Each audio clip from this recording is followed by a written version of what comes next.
came to party. It's obvious soon as we started. We going hard, you know about our shit. Flows retarded, so if you love to party, go ahead, grab somebody, jump up and down, bang it, jump around. The sounds of OCD's just started. Yo, let's tear the roof off this bitch. It's OCD, who's ready for the switch? It's blatant. These boys ain't complacent. Shake the foundation, the seed in the basement. Part-time MCs, change your placement, it's obvious. Your efforts are wasting. Ask the question, who are you rating? Who blows up the party without the creating? OCD. Short for amazing, original ciphers, different directions, transit your beings, cast no reflection, still leave you sweating from heat in the session. Heads are spinning for facts that we mentioned, cerebral low, lost with attention. How could it be? The power we manifest, lyrical advocates further the album. Ill, cerebral, a sniper, the top list. You know that's me, I'm the dude with the hot shit. OCD, saying never gonna stop this. Bang your heads like you're stuck up in a mosh pit. Rock kids, mix it and rap, make the crowd go wild. DJ, pull it back. Lost kids, locked in the flats, open up closed doors when they hear this track. Sun is shining, the weather is sweet. You're listening to the sound of OCD.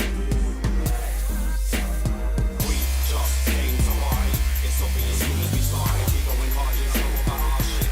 Flows retarded, so if you love to party, go ahead, grab somebody, jump up and down, bang it, jump around. The sounds of OCD's just start. We just came to party. It's obvious soon as we started. We going hard, you know about our shit. Flows retarded, so if you love to party, go ahead, grab somebody, jump up and down, bang it, jump around. The sounds of OCD's just started.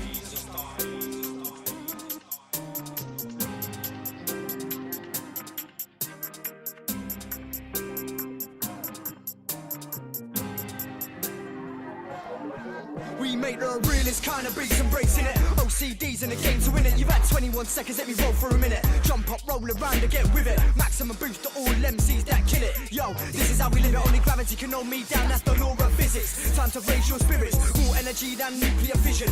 Bang heads all side of the kingdom. Badder than bad on every system, every fashion and style that I'm bringing. Collect like minds, visit religion. Gain knowledge and build wisdom. OCD is the clip on a mission. Now listen.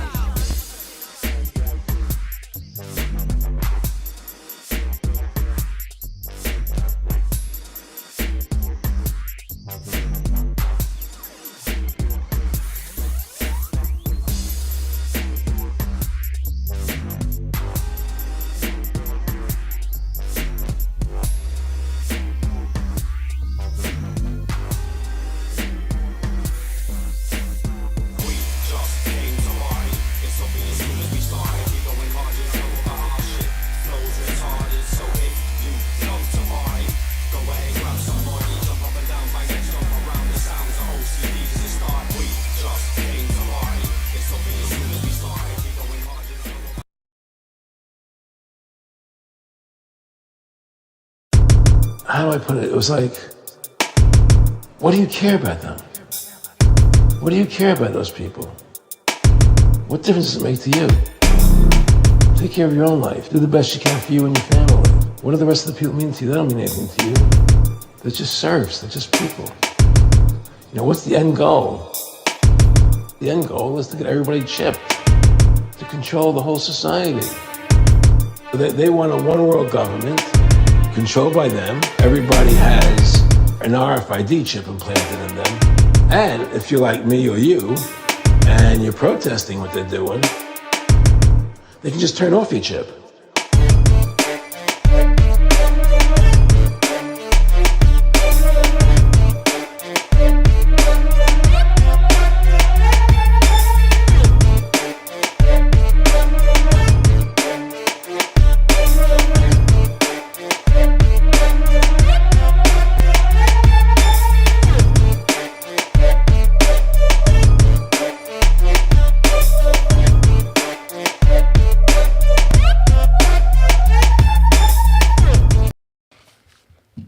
One, two. Welcome back, sentient meat suit operators. You're in tune to the most controversial podcast in the entire peasant-verse. Rise above, generate, rise above, extinguish fear, rise above. Welcome back, Andy PG. Oy vey. Oy Oy vey. vey. It's been a month, Michael. It's actually been longer than that. It's been longer than that, and it does seem like absolutely ages since we've had a live Friday night show on YouTube. We're going to be telling you all about what we've been up to in just a moment. But let's say hello to the community first of all. First things first. How many people have we got tuned in? Word to you now, and we've got 112 peasants tuned in currently, guys. Remember, share the stream, guys. Get out on all the socials. Share it to your nan. She wants to see it. She's been missing it. Word to your nan. Dime Bar, Ed Nankerville, Lord Doobsworth, Pamela Swan, Danny Street. I see you. Big up Rachy Rach and everybody else tuned in. If you're new to Rise Above, drop some explosions or flames in the chat. Let us know that you're new to the community. And yes, so what has been going on? I guess the first thing that we really need to talk about, really, right, is the reason that we had the break from the Friday night show is what? We had our event, lads. We had our event. We had our second hotel weekender. Big shout to everyone that came to the Rise Above Hotel Weekender Part 2. Gosh. It was a longer event. Fun was had by all. Fun was had by all. A lot of fun was had by many. Apart from my poor Ramesh wife. Yeah, big shout to Becky. Yeah, She ended up having her appendix out the same weekend, unfortunately. Timing was everything. Andy PG was a diamond to come back and provide support for me at key moments throughout the weekend, because obviously he had to I was be there running for on Becky. autopilot. I was literally going from home to the hospital to the event, from home to hospital. And to the event. if you just look at this classic shot here, we've got... this is one of the panel discussions. Martin Leaker, Graham Moore. This was the panel discussion on the Saturday night. Big shout out to Hotel Celebrity each and every time. We absolutely trashed. We trashed their hotel. We didn't trash it, did we? We didn't trash it, but we certainly weren't. Gave it a run for its money. It's a fucking dive anyway, let's be What honest. we're talking about is the finest a what fucking Bournemouth has dive. to offer. It's a beautiful place. If you... Oh, I think that is a new person. Let's say hello to this new person in the chat. Jan Janai, welcome to Rise Above. Whether you've come to us through clips, maybe you've been on Patreon, welcome to the Friday night show. We're doing this twice a month at the moment. We're blowing up on TikTok at the moment as well. Oh my god! Oh my god! TikTokers love us. Yeah, yeah. Let's do one thing at a time. So I need to let you know that everything at the event was recorded. Right. So we had our main guest over the weekend was Martin Leaker. He did 2 presentations and 2 panel discussions. Then we had Graham Moore, who he did the full shebang with his common law presentation, with all the charts, all of the statutes. Mate, he was a lot more knowledgeable on other subjects that I didn't think he was going to be knowledgeable. He's a very knowledgeable guy. He I is, know we very don't much. listen. That's the beauty of Rise Above. We don't agree with everything Graham says. We actually disagree with more that Graham says than any of our other guests we've had on, believe it or not. But we still recognise that he's a wealth of knowledge in many topics, and obviously English constitutional law is one. So we're really glad to have had him along. We had a 2-hour presentation from him. Then we had allegedly Dave. He was scheduled in for a 2-hour presentation. He ended up doing almost 4 hours. And by the way, this is all recorded.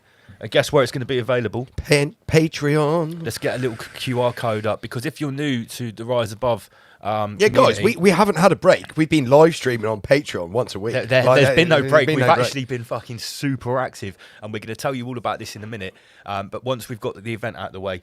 So, with all those guests, we also did something that had never really been done before. We brought people onto a panel that hadn't come face to face before. Fucking diametric opposites. Yeah. and in true Ramus fashion, it was very interesting. The first was Graham and Martin. Even afterwards, Graham was like, "Oh, I can't believe you put me on a panel with a flat earther." But it was entertaining nonetheless. Mine's not just about flat Earth. No, though, he's is he? not just a That's flat what earther. he started out doing. That's what his channel was called. So it's, you know. But obviously, Graham is a lot more grounded than a lot of the Yes, speakers and yes. content creators that we rub shoulders with. He's obviously going to be a glober. That goes without saying. You can tell that by Graham just by speaking with him, and that's absolutely fine. So that was the first panel discussion. Then on the Sunday night, we went all out. We had allegedly Dave, Martin Leaker, and we thought, let's really throw a cat in amongst the pigeons. Let's invite Archaics along as well. Now, here's the thing. Archaics obviously works with Martin Leaker all the time. And Martin Leaker has worked with allegedly Dave on many occasions. They are two of the UK's leading flat earthers, right? Not that we didn't deliberately do a flat earth event, but Not at all. you know, we had two of the leading flat earthers there. Yeah. But Jason, Mate, we've got Martin there because he's a fucking party animal. yeah, Martin's just legendary. He's great value. Dave has never come face to face with Jason before. No. Dave has never come face to face with Jason, and Dave says some very out there stuff, and he said those things with Jason on the panel, and Jason didn't let him off the hook. This is to be released. This will be released on Patreon in the next week or so. This is a holographic construct. For the first time ever, allegedly Dave versus Archaics, right? This is a holographic.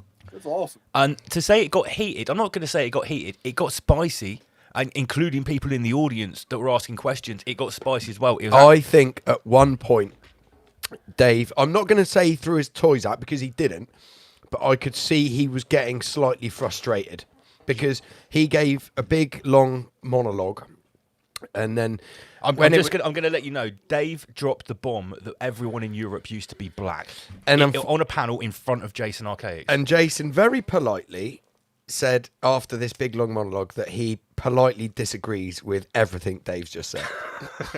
And after that, yeah, it went on for a while. We basically had to get them to change the subject. Oh, politics. Oh, it's not customer services yet, guys. No, you need to talk because I think this is my mythical takeaway that was supposed to arrive. Hello? So yeah, guys, it got tasty. It's on the Patreon. If you want to subscribe, it's only £3 a month. Yeah, $3.33 a month. There's such a back catalogue of stuff that me and Lart's been up to. All of our MI33 operations are up there as well. It's really good value for money. So yeah, let's just move. I don't know what Lance has got over here on the slides. Yeah, here's some other pictures, guys. I'll just play this up for you. These are a couple of pictures taken. Let's just get this off the screen there. The Schwab code. So fun was had by all there.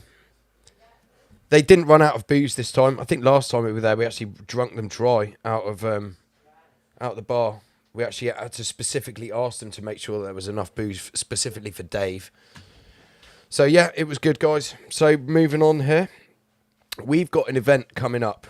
Our next event is in January. The 31st is in Southampton, and it's with Mark Devlin. Lance, do you want to chime in here? Yeah, sorry about that. So basically, yeah, this is us and Mark Devlin at the Attic in Southampton, January the 31st, central Southampton. It's a 3-hour show, I think. And we are going to be doing a special first ever presentation in our work with MI33, where we're doing covert surveillance, intelligence gathering, infiltration, and we're also doing overt stings. Yes, as well. Very overt. Basically, doorstepping people, Roger Cook style. Yeah. Have you mentioned some? No. I just mentioned that about our Patreon content. There's such a back catalogue. I mentioned our MI33 operations. So yeah, in the last 4 weeks, guys. Okay, yeah, about 5 minutes. We'll get Matt Houston on. Is our guest. We haven't even mentioned that yet, have we? No. All right, okay. I mean, it's in the thumbnail. Right. So 179 peasants tuned in, guys. See if we can make it to 200. Share the before we stream get a little bit more. So in the last 4 weeks, we might not have been live on YouTube, but please don't think we've been taking a break. Rise Above has been heavily active. It's been evolving. Now, the first time in a long time we've got out of the studio and gone out into Clown World and started interacting with people was just before the last event when we covered the migrant hotel protest. Well, we did the Baywatch operation as well. The Baywatch special. Well, since then, we really upped the gear a little bit, and we identified the Socialist Workers' Party as being particularly active in the anti-patriot end of these protests. They're the people with what we call the George Soros signs, with all the same signs. We've actually identified a schwabbery between Stand Up to Racism and the SWP, which we've infiltrated, quite frankly. Yes, we infiltrated the Socialist Workers' Party. In full disguise. We wore disguises and we dressed as leftists, and we fully infiltrated the Socialist Workers' Party. We recorded their entire meeting, the absolute garbage, the critical race theory that they were teaching to these. I'm not going to lie, there were some impressionable, should we say, people there. We took the piss a little bit as well. Andy got really carried away. I got right into character, man. I didn't get carried away at all. It was just the right amount of piss taking So yeah, our work infiltrating the Socialist Workers' Party, that's out now. We also confronted them on the morning of them going up to the United Kingdom rally. We found them at their coach stop. I said we found them. We basically did a full-on sting. We were going to actually get on the coach. My idea was for us to actually buy some tickets and get on the coach, and then see what we could get out of them on the coach, and then do a big gotcha moment and get off the coach at the next stop. Remember, these are the people that called us racists, Nazis, fascist, wankers within 1 second of turning up on the scene and basically making the camera roll. So these people deserved it.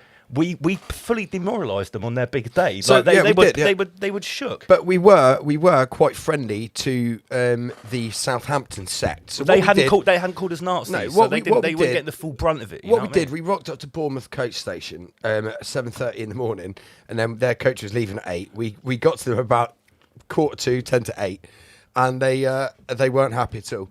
And then they were getting on the coach, and they fucked off. We got in Lance's Michaelmobile, and then went to Southampton, where they were picking up their next gabble of leftists from Stand Up to Racism. So we nailed it in front, parked the car up, and went and tried to interview the rest of them at the coach pickup. They in weren't having Southampton. any of it. They were just like frozen. They were like a little animal frozen in the headlights. Obviously, they we couldn't talk. we could call all the heads by name because we Yeah, knew we their knew names everyone's name from 'cause when we we infiltrated infiltrated them in their meeting the week before. It was quite funny. Here's the funny thing. This is the write-up about us on Stand Up to Racism. They obviously did this while they were still on the coach because these guys were reeling from Yeah, our this sting. was about 40 minutes. This went up online about 40 minutes after we doorstepped them on at Bournemouth They coach called station. the morally vacuous edgelords of Rise Above TV, whose YouTube views are tiny, truly tiny for a crew apparently making their living from this morally bankrupt content. First of all, we don't what? make a living from this, and secondly, we've got fucking 2 million views in the last month. Yeah, so but what they've done here, they've specifically screenshot a portion of our shorts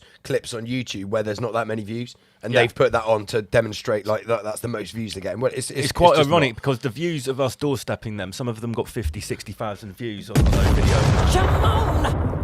So one passenger reported, when I held up my board as to not allow him to capture us on film, the blonde one punched my board in anger. He is so aggressive. Fucking right. So I stick a board in my face, man. And according to them, 33% of people don't feel safe in the UK because of far-right racists and Nazis. So if you want to see the full, unedited whole operation where we got these guys, you have to go onto Patreon. We can't put this stuff on YouTube for obvious reasons. And for only £3 a month, not only do you support us to cover all of our production costs, you get a shitload of content which you will never get on YouTube. I said it on a message the other week on the start of one of the broadcasts. If you like Rise Above and you are only watching us on YouTube, it's not like you're not getting the whole rabbit anymore. You're not even getting a portion of it, because most of the stuff we're doing is now on Patreon. I think Lance actually said in our last Rise Above stream on a Friday night, this is actually a bit of an afterthought now these days. It is. It is. The Friday night show is sort of like something that we now do to speak to guests, to have something on YouTube. The real Rise Above is now on Patreon because we're unrestricted on there. We can get a lot closer with the viewers. You've got no idea if you're not on Patreon. Yeah, the stuff we've basically. been saying on there, you've got no Right, idea. okay, Michael. before we speak to our guest this week and we give him a big introduction because he's been doing some very interesting stuff, we always run a competition. And on Patreon, we've been giving like loads of stuff free Let me tell recently. you. Unbelievable. As you know, we are partnered with a cryptocurrency, and it's not a pump and dump scam. These guys have got a cryptocurrency called Dr. Kimchi. Let me put it on the camera down here. And it's done for one reason only. It funds alternative practitioners that are healing people with the big C. CANCER. Oh, that's the Dr. This Kimchi. is the Dr. Kimchi theme tune. Right, now, we're not trying to sell you any cryptocurrency. I've got a whole box of these cold storage crypto wallets, and they are fireproof, waterproof. They come with a whole guide to start investing in crypto, and we've got a whole box of them to give away.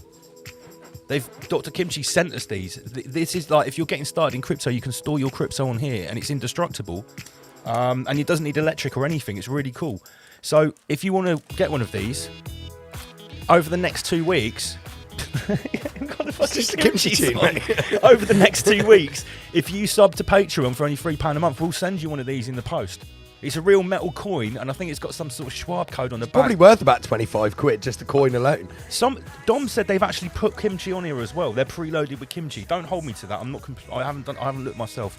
But that's the competition. So, guys, the competition will be when you hear Greta Tunk. No, Goblin, it's not no? that. Anyone that subs to Patreon. Oh, is that what we're doing? I'm going to give away the whole box if we get enough subs. Oh, fuck me. There's Right, there's no okay. limit to how many of these I'm going to give away. Okay. So I've got a whole box. I need to get rid of them. Dr. Kimchi, cold storage, crypto wallets. You can put any crypto. How many have we on got there, Lance? How many have we got? Show the box to the camera. Look, there's fucking loads of them, guys. Look. I reckon there's 100. Fucking hell, if we got 100 subs to Patreon, imagine how much money we can invest in MI33. Then we can get like a Batmobile or a tank or something. That's awesome. What happened to that? Right, okay. Let's get these cameras. Should we sorted get out. Matt in? Wait, yeah, let's get Matt in. Let's get Matt in. Let's give this fella his dues. Matt Houston, I believe, is primarily known as a Blade Runner. Blade Runner affiliate, allegedly. Allegedly a Blade Runner Allegedly. affiliate. He's very vocal in the let's call it the anti-clown world movement. You know, he's also involved in the operation Putting Up Your Colours, the flag raising operation, and he's very kindly joining us here tonight. Matt, give us a thumbs up if you are ready to join the chat. I've got a thumbs up. Let's chat to Matt Houston. Oh, Welcome to the show, mate. You doing? How you doing? All right?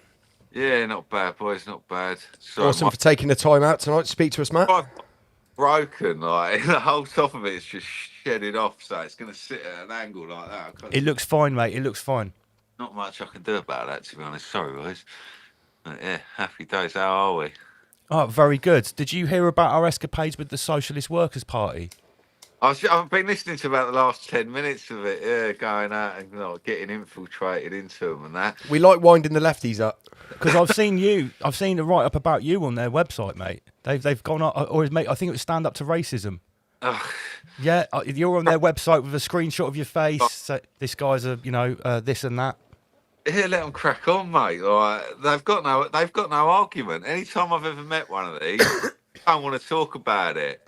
I got called brainwashed in my bakery the other week, my local bakery, and I was like, right, if you're going to call me brainwashed, I'm putting my camera out. And she, yeah, she wouldn't come out. She wouldn't come out the bakery, sat in there like playing the victim and that. And I'm like, well, you're gonna like, I never insulted you. I never said anything bad to you. I just told you a fact. And you're going to turn around and call me brainwashed with no substance to your argument. All I want to know is why I'm brainwashed, and I want to film it. And they can't do it. What subject was she calling you brainwashed over? Oh, so it was over. They were talking about there's no freedom of speech. And I was like, well, I got arrested for allegedly saying someone was a foreigner and to go home, they're not welcome here. And I got arrested for that on, I think it was the 11th of February this year. Allegation. It's obviously all been dropped since. But yeah, for saying the word foreigner to someone, I got nicked for that. What was that, in person or online? No, I went to, so they were installing one of those towers with the 5 and the G near it. We call that the 5-star pentagram here. Wireless pentagram. Because the Satanist sacrifice on a pentagram, that's why it's got the number 5 in it. The number 5 is very significant, folks. Be careful what you're fucking looking at here. Like, these people are after you. We can prove it. This is why.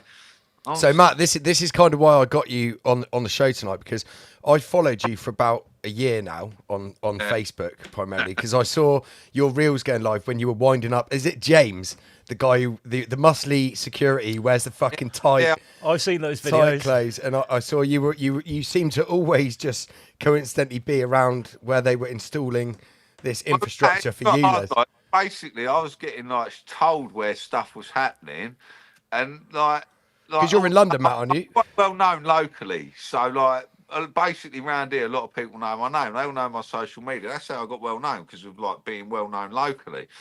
And then there's basically eyes everywhere, boys. So social media is a very powerful tool here. The revolution ain't going to get televised. It's going to be on social media. And if you keep an eye on your message requests and your inboxes and stuff, you get given information.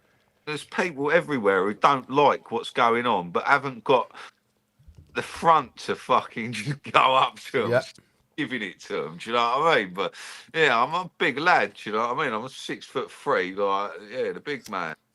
So people Yeah, it's intimidating for people like James having me in front of them, giving them crap as well. Do you know what I mean? I'm not an easy deal with if I'm in front of you and I'm not happy with you. Because, Matt, it didn't start out when they were installing this infrastructure. They didn't used to have security there. Is that right? No, of course they didn't, No, mate. they were just two security come men out. in high-vis jackets going to do the work. And then Yeah. all of a sudden, people like Matt were turning up. And then they had to get security Like- now. They don't like it. They don't like getting held to account. Like the security is just like if you look at government contracts, how much these people spent, it's all with the same company. These people that supply the security for the ULEZ are all through. They're the same ones that do all the security for the MPs. I think they spent something. It was in the millions of money that they spent on just basically security for MPs, security for C40 digital prison infrastructure. That's So what we're careful, looking- careful. Right, just Matt, just briefly before you get into that. So the reason I primarily got you on tonight is because we call it the Grant Mitchell podcast here on Rise Above. I saw you on Liam Tufts, and I was particularly interested because I'd never heard you talk about this anywhere else about the ULEZ infrastructure being set up could actually be used as deadly It weaponry. can cause harm. It's this like what are we live on YouTube? We are We are live. live on YouTube, so we could use I've- code words to talk about certain Yeah, things. yeah, I'm just checking for you boys. Do you know Yeah, what yeah, I mean? nice one. Respect, mate. Respect. Right, so basically, there's Chinese technology out there. MI5 have come forward and said, it was on GB News, that there's 17,000 compromised crossing signals. So they've basically got radiation hardened is what you would use on the battlefield. So rad hardened. And we've got this hardware on pedestrian crossings. So when you're crossing at a pedestrian crossing in London, there's a little black box on top of the traffic lights, they've often got them facing in many directions. They've got them facing the motorists, slightly bigger ones, and the white box is the LiDAR as well. And yeah, this is scanning you as you're going across there, and the signal that it's sending back is basically the kit's radiation hardened, so it's got a thing that sends out a radiation, like whatever they're doing, the radio raves at you, and then in behind that is an alley plate, and then behind the alley plate is the electronics. So the alley plate in front of it is radiation hardened. That's to stop, because the signal coming back is so strong it could melt the electronics. Yeah. So why not? And they're pinging that signal out to people. Yeah, and they're hitting you with that, but like they've got an alley plate in the back of their bit of kit to protect their electronics after it bounces off you. So what does that tell you? And if you look at the ULEZ units, right? Yeah, this was what I heard you talking about on Liam Tufts, because he only really skimmed the surface with that, where I thought that should have been the biggest bit of the podcast. Yeah, we definitely want to drill down on this a bit because more. you said that for somehow one of these units made its way to somebody who's in ex-military Mark, laser technician or something like that. UK. Sorry, say that again, Mark. Mark's got 30 patents on electronic assault weapons. Mark likes covert killing, if you will. That's basically the bottom line. It's like when you look at electronic assault weapons, they're made to covertly kill. It's no exit wound, no entry wound weapon. So a gun is only dangerous when you pull the trigger. So you could have these things sitting everywhere and get the infrastructure right, and do you know what I mean? They could be on every traffic light. And if you see like the fins on the outside of the ULEZ, well, that's for thermal management. That's for heat dispersal. So why is a camera going to run hot? Because you only need thermal management on something that's going to run hot. These things have got cooling in them. They've got capacitors that will store 174 watts of power on a direct energy burst. So for basically a Jew weapon, they could get you and unalive you with 4 watts of power. 4 watts of power. 4 watts of power. That's all it takes. That's all it takes to the brain. And especially if people have had the bioweapon. Like when they Yeah, all yeah. We go, call that the Britney Spears tour here. Yeah, If you've had the well- Britney Spears, right, then they're much more, what's the word, susceptible to this biometric scanning, because these things can see the metals and stuff that are basically running through your veins. the And- nanotech. Yeah, nanotech. So anyone who doesn't like they say nicotine patches is bad for this nanotech. and I've heard that. I've heard nicotine kills the nanotech. Yeah. that's what I've heard as well. So yeah, like I say, anyone who doesn't smoke, like a nicotine patch might be of use. But like, obviously, I can't recommend that. I never had any of that shit, and I've been vocal about it since the start. Like, I think it's pretty safe to say that anyone tuned in here, apart from the couple from MI6 watching Matt here, is probably definitely not had the Britney Spears tour. they're definitely fear if I'm here, mate. But yeah, I was particularly interested, Matt, when you said that one of these ULEZ cameras made its way to who was it? Who was it take to that dissected it, took it apart, and Well, there's guys out there, someone like Mark Steele was the one who done the video and took it apart and showed people what was inside it. So yeah, one made their that was all the way up in Newcastle, I do believe. One found its way to, but these things are on everywhere. And sure. very And who is Mark Steele? What's his credentials? never heard of Steele, No, just for the viewers. guy. Never heard yourself, Mark 5G Steele, they call him, or Mark G Steele. He's been shut down everywhere. He runs the website saveusnow.org.uk. He's like the original anti-wireless pentagram Yeah, guy. that's right, yeah. Yeah, Mark's a geezer. Mark knows what he's talking about. Mark's got patents in the field. He's an electronic weapons expert. That's Like, right. There we go.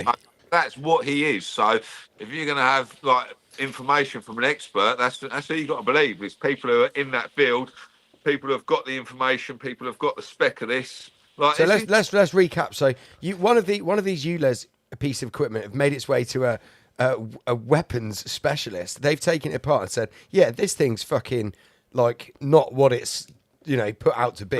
That's been confirmed by a second guy as well, but who doesn't actually at the minute want to put. We've got another whistleblower in the pipeline who doesn't want to put his name forward at the minute. So yeah, Can I just ask a question, right? Because from my understanding, a ULEZ camera is essentially an ANPR camera which scans number plates and then. no, it's an electronic assault weapon masquerading. Yeah, I know, but this is what it's supposed to be. You're manifesting Khan and Gang's reality. It's you're saying it's one thing, but Careful, Lance. you actually believe it's another. So yeah, it's one of those. It's masquerading as a camera. Yeah, that's what people believe. But if you look at the ULEZ finds that they send you, like these things that cost £8,000 a unit. Well, between 5 and 8. This is what we've got all different. Plus a security to get them installed. Yeah, look, and it's actually a data protection breach because it's a removable unit that can store your data. So these things biometrically scan you, they've got facial recognition, the fucking lot. They can get you from a retinal display on these things. They're that fucking Retinal display. retinal display. Even while you're behind the wheel. From your stamp, yeah. But if you look at the photo they send you, it's just to save printer ink. They send you a fucking enlarged thumbnail picture that looks pixelated as fuck. When they're looking at the fucking 8K, they're not even like 5.3K. These are 8K cameras. Like these things are proper. Like they're the bollocks. Like there's £1,000 lenses, £1,000 Cognitech motherboard. £8,000 a unit, made by Siemens, the same people who manufactured the gas chambers in World War II, would you believe? Well, we can get into that. That's a whole nother discussion here on That's Rise a Above discussion for Patreon. Yeah. But because that's questionable in itself. A fun fact for you that the same people who make these made the gas chambers. Right. Okay. So The point I was getting at is that those cameras aren't supposed to have any of that technology in, because all it should be doing is looking at your number plate, whereas a speed camera is actually supposed to be using radar, like a radar speed gun. Yeah. But what you're saying is that the ULEZ camera is giving off such powerful radar beams that it has to have an aluminium plate in it to protect its own circuitry. I think Matt's actually gone to get Oh, he's gone to grab it. something. Yeah.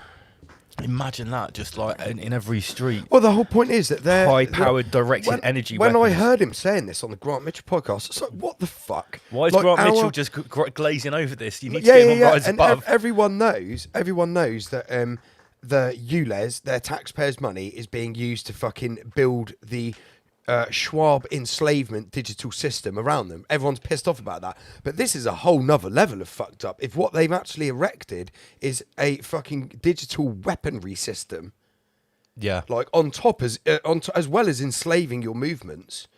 So, and it pays for itself as well. Yeah, yeah, yeah. It's just like It pays for the next level it's a whole nother level of. of Schwabian enslavement. Did you like the thumbnail I did, yeah, yeah, I yeah. come up with? I said this is like. Is that Matt there? Is it under the? It could be. It could be. It's a post digital ID Britain when a Schwab bot is trying to take down this flag. I actually animated it into a little thing. Right, Did you see sorry it? about that, boys. I just had little. I did say to you earlier. Oh yeah, not a problem. So like what I was saying is something that's supposed to have a camera in it. It's got such powerful radar technology that it has to have a protective plate in it so it doesn't fry its own circuitry. Basically, yeah, it's all rad hardened. The ULEZs as well. So they basically got 24 laser diodes on the front. That's a Cat 4 laser, 1200 milliwatt lasers on the front, which is Cat 4. They've been looked at. Like people are saying it's just for infrared for at night, but they don't need that infrared. Like, do you know what I mean? It's all street lit. Like this is laser scanning that they're doing, biometric scanning on you. And like I say, if you've had the Britney Spears, then it's worse for you. Like they can see you better. Like it's better for them if you've had that, basically. So you could sort of say that what we've been told is already something we're going to fucking hate. A camera that charges you money just for existing. But what it actually is all of the things which we fear from China. Yeah. Like in China, they have like a fucking lamppost with about 20 different cameras of it, of all different types and sizes, looking in every direction, all doing one different thing. We probably just got the badass one. Go on, Matt. It's geofencing for your C40 15-minute digital prison. This is Explain geofencing for the viewers that aren't familiar. geofencing. So basically, if you've got an electric car or a start-stop car and you drive out of your district, Hunger Games style, they'll just be able to stop your car. Now you've had your 100 passes. They're already doing it in Oxford, and they're offering people 100 passes. You can drive in free for 100 days a year or whatever, and then after that you've got to fucking pay, or you're not. And we all know that's how it starts. They'll start with 100, then they'll take it down to 50, then they'll demolish it to 2, and then you'll just have to pay to get in. But you'll only be able to do that at certain times a year, and then they'll just fucking stop it all. People are already being groomed for this on social media. 100%, 100%. So by all the banning, like people like myself, like during COVID, banning people for like saying hurty words on face. Right, you get restrictions like, oh, you're restricted for 2 days now because you said this. Right, that's grooming. They're grooming people ready for this social credit score. When like people's friends' bank accounts are getting shut down, they're not going to come to the aid of their friends. They're going to be like, oh, you were a fucking naughty boy. You can't just say that. You can't do that. So you deserve that, basically. Like they're getting people used to like watching others being punished and not saying anything. Matt, I just need to play a clip, right? Because what we're talking about now is very poignant in respect to this clip. We actually played this on our Patreon show on Wednesday. Andy found this. Check this out. Yeah, I'm sure you've seen it online, Matt. I'm sure Matt has, but maybe other people haven't. Yeah. Oh yeah, I saw this. Yeah, I posted this on X. No, I'll turn the volume down because the people at home can't hear it. We can't share the volume when Matt's on the stream. But yeah, this appeared overnight. Chinese-style peasant barriers. Peasant blockade. You can see where they've just crudely tarmacked it into the road. And they've done it overnight. Like, I said this on our Patreon show. Why would you need to do that overnight? It's because they know people are going to be fucking pissed about this and they wouldn't have it. People like you are going to turn up, Matt, with a team Mate, and heckle the... I would turn up there I've said it to them. They were talking about blocking off the top of the estate. I said, if that happens, if you put a flower pot in the middle of that road, I will go up there, whatever time you do it, with my 4x4, I will stick a chain round it and put it in low range and just tow it out of the way. I don't care. Like, yeah, if one 4x4 don't work, I'll get one of my pals down here because we've got more than one 4x4 sitting about the manor. So Yeah. you're talking about direct action there, and now I'm going to play. Like you can't let these people do it. Like that's the only thing that they notice is direct action. Like everyone's been like I've seen a lot of grief going up, putting up flags is achieving nothing. But I'm just like, let these boys get out, let them feel the little buzz of doing something, and then realising that actually putting a flag up didn't really do fuck all. But I got out and I did, and like we went unseen when we fucking did that, and no one gave us no shit. And actually, people like when we took down government infrastructure, they were actually happy about that. Matt, Like, we've actually had a couple of vigilantes who have painted outside in Bournemouth. There's the town hall, and there's a little mini white painted roundabout, and it was actually Batman and Robin that actually went and did it in the middle of the night, dressed up as Batman and Robin. Geezer. You what, Matt? The guys that done that messaged me straight after they done Yeah. I'm sure. Yeah, I remember that. Now, when the Blade Runner stuff first started, there were certain people in the truther community who claim to be paying attention and are fully aware of the 15-minute cities and Agenda 2030 and all that kind of stuff. And they were actually very critical of the Blade Runners, saying, guys, you can pull those down all you want. That will clearly be part of their plan as well. They'll just introduce a new type of camera that can't be cut down. Mate, what do you say to people like that? I were not expecting the fucking likes of me. Just one determined individual, mate. You'd be surprised how much fucking damage you can do. No, especially when it can cause harm. Now, I've got court cases where I went out and cut one down, got nicked for it. I got fucking right unlucky. They fucking drove past right as it flopped.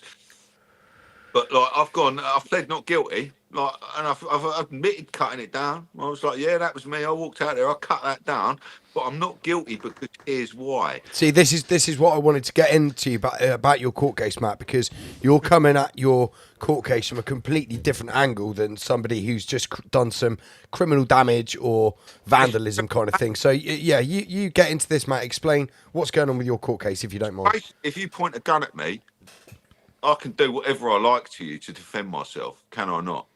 You're there threatening me, whether it's a real gun, all I have to do is believe that that's a gun, all right? And if you're pointing that at me and you're threatening me with harm or anything, I'm going to defend myself from that. And that is all I've done here, mate. These things can cause me harm. As soon as I learnt that, got out and I started defending myself from it. It's good shit. I like that approach because if what you're saying is true, and I have no doubt that it is, those are weapons. My firm belief as well. It doesn't have to be a fact. It has to be my firm belief. And I can show all the evidence from all the sites and all the information that I got early on, like November 2023, shortly after like I'd started getting well known. I started filming myself like start of October. And by the end of November, I'd like people approaching me, showing me this shit, going, look, this is fucking more than what you think it is, Matt. And I was like, what the fuck? I was like, we need to do more. And that's why it got ramped up. Because like we've like started out with like a bit of fun, like going out dressing up, dinosaur uniforms, whatever. But then it started getting fucking like we realised what they were fucking doing, and it's like I don't care what you do, you're fucking criminals. I'm gonna come out and every time I see you here, we're gonna fucking do something to you because of this. Like you're causing harm, and I know that whatever I've done, I had a defence in law too. So yeah, like let's fucking go. The police can bring it on. Like a minute ago, like the people that have got a tag on my leg, like 4 of these fucking things have fallen off my leg now. Like and they just fell off, Matt. Yeah. Like the police keep breaking them off every time I get arrested. So yes. Let me just rewind a minute to what you found inside the ULEZ camera. So it's not a camera. It's a phased array electronic assault weapon. Call it what Stop calling it a fucking camera, Lars. So right? you have You're pissing Matt off here, I can tell. You have identified the ULEZ energy, directed energy weapon. Call it a gun turret, mate. Have you thought about trying to approach anyone within the sphere of official authority. I was speaking to the inspector in the van. When the last time I got nicked for breach of tag, right? So they were rushing me in the police van, and I'm like, I'm all right with these lads. I'm like, they're just talking to them normally. I'm like, lads, listen to me. Like, do I sound like a fucking nutcase? I'm an intelligent guy. I'm probably smarter than I didn't say it. I'm probably smarter than all these. Well, the police are dumb as shit, mate. That's why they're police. They're order followers. I'm saying to them, like, basically, I'm reporting this crime to you. This is all on CCTV, and you lot will be held accountable here for what you're ignoring. I said to him, what about if we bring you a ULEZ unit for you to inspect and report it as a weapon? What would fucking happen? He goes, where are you going to get one of them from? I went, exactly. You're going to fucking nick me for bringing it in, you wankers, when I'm fucking trying to report the fucking crime to you. Now, you've got plenty of these things. Go and take one. I've reported the crime to you. I'm telling you, this is what it is. Get your boys to go and fucking look at it. And I've reported this. Oh, also, I've reported things about the Britney Spears to them as well. I don't know if you guys have ever heard of Mark Sexton. Yeah, of course we have. Of course. Yeah, well, Mark Sexton's crime number, you probably know about that if you know about Mark. Well, it's like, with all due respect to Mark Sexton, I've never met the guy. I've seen a lot of his content, but fuck me, he's been on the same thing for years now, and literally nothing's happened. Right, he's over target geezer, and he's getting ignored. Like people like Dale. Have you heard of Dale Vincent? No. Dale's, no, I haven't. Dale's a fucking hell, mate. You ain't heard of Dale? I've not heard of Dale either. Right, so he's an ex-British Army corporal. Done a couple of tours of Afghanistan. Welsh lad, did 15 years in the services, right? But he went during COVID to a centre where they were doing the Britney Spears, and he arrested a police officer. He put hands on him and held him there for not shutting the place down. Obviously, police officers called for backup, and like 20 of them have come and nicked Dale for putting hands. Does he wear a beret? He does, yeah. I know who you're talking about. Yeah, sorry, yeah, I know yeah, exactly who you mean. I just didn't know his name. Yeah, I've seen those. Wears videos. camo and stuff. Yeah, I know. Yeah.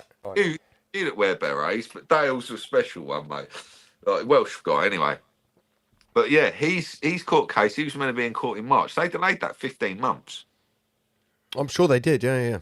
Everything COVID related that proves the bio. Have you heard of Operation Talla? No.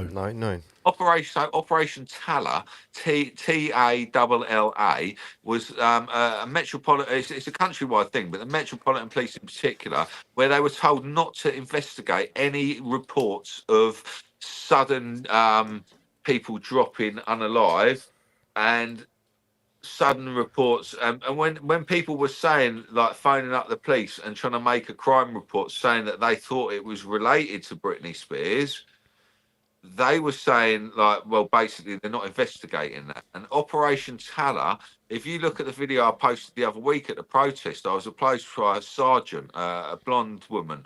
I saw online. Yeah. If you see her face when I switched, yeah, it fucking drops.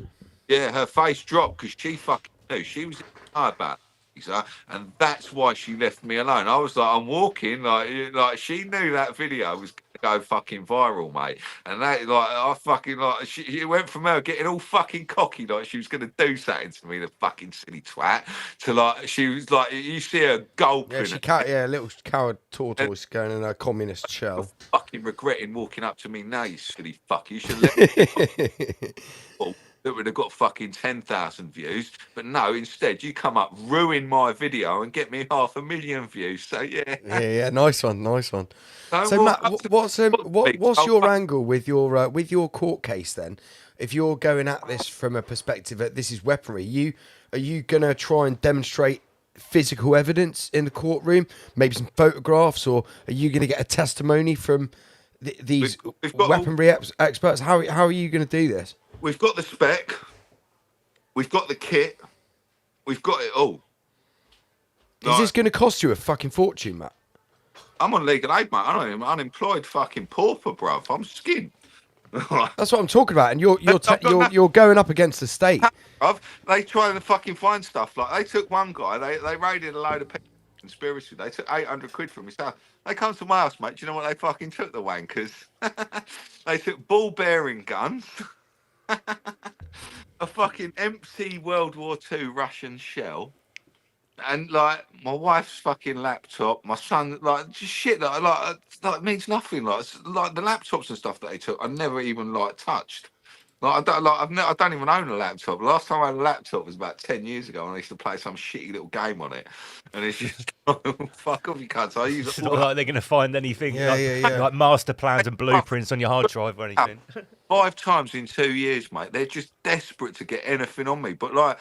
Mate, I'd be worried, though. I'd be worried. Like, the level of retardation that the state is going to shut people up. Mate, I wouldn't be surprised if they fucking put some kiddie porn on someone's fucking computer or something and say, hang on, look what you got on your laptop. Bruv, they're not going to find anything on my computer except a game called Colonizers. No, I'm on about them putting something on there, mate. I wouldn't put it past the state to do something like that, to shut someone up. They can't. They're fucked, mate. Like, if they could have done something like that to me, they would have done it by now, geezer. Like I say, they've taken everything here. I've worked out they've taken over £12,000 worth of my kit from my house. But, like, they come in for, like, cash and stuff. It's like, mate, I haven't got anything. I quit my job 2 years ago. All I need to do is fucking, like, make a couple of hundred fucking quid a month to fucking buy some food, and that's it. Everything else is already bought and fucking paid for. So, yeah, fuck off, you wankers. What do you think of the migrant hotel protest circuit that seems to have developed? Yeah, I think it's a bit of a trap. I think all we need to really do is all stay home.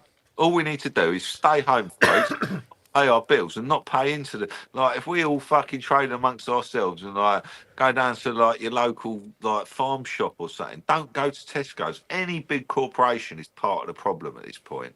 Look at their profits. Go to Company's House and look at the profits of places like Tesco's, Sainsbury's. And we're in a cost of living crisis, and these are sitting on the TV with a big smile on their face, advertising, "Oh, we're saving you pennies, we're cutting prices. Look how much profit you wankers are making. Fuck off, you're full of shit."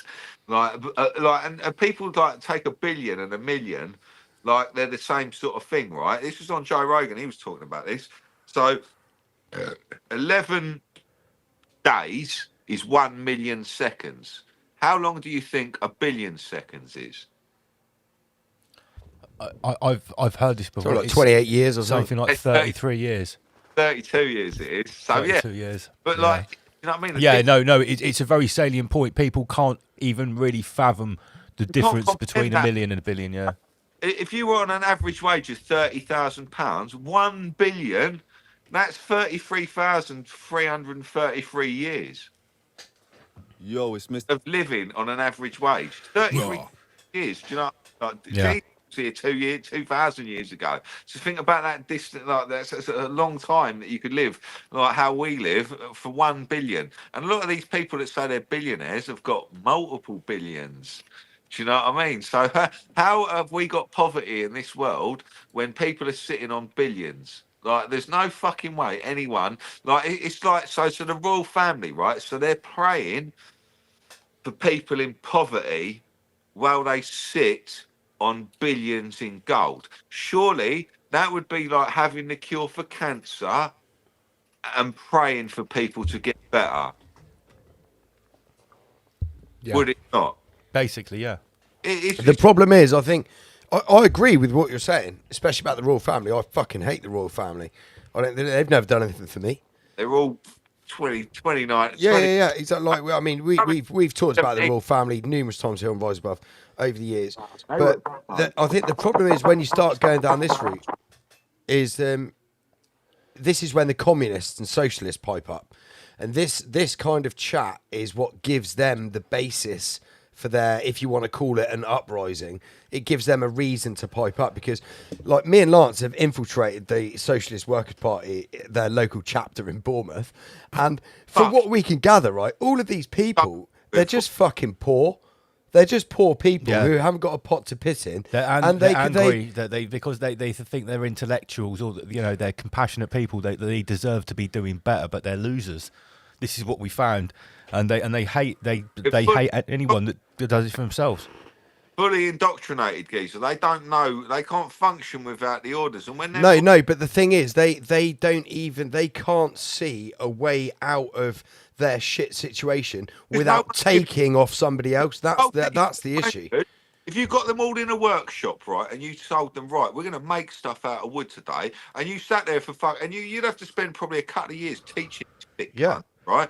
But if you sat there and you taught them how to do something, they would be useful. Useful fucking idiots. But at the minute, the system as we know it has not taught them anything. It's taught them how to fucking follow the orders. And once you're surplus to their requirements, it's like, right, we'll give you 90 quid to come out and protest. You're a Unison member. Yeah.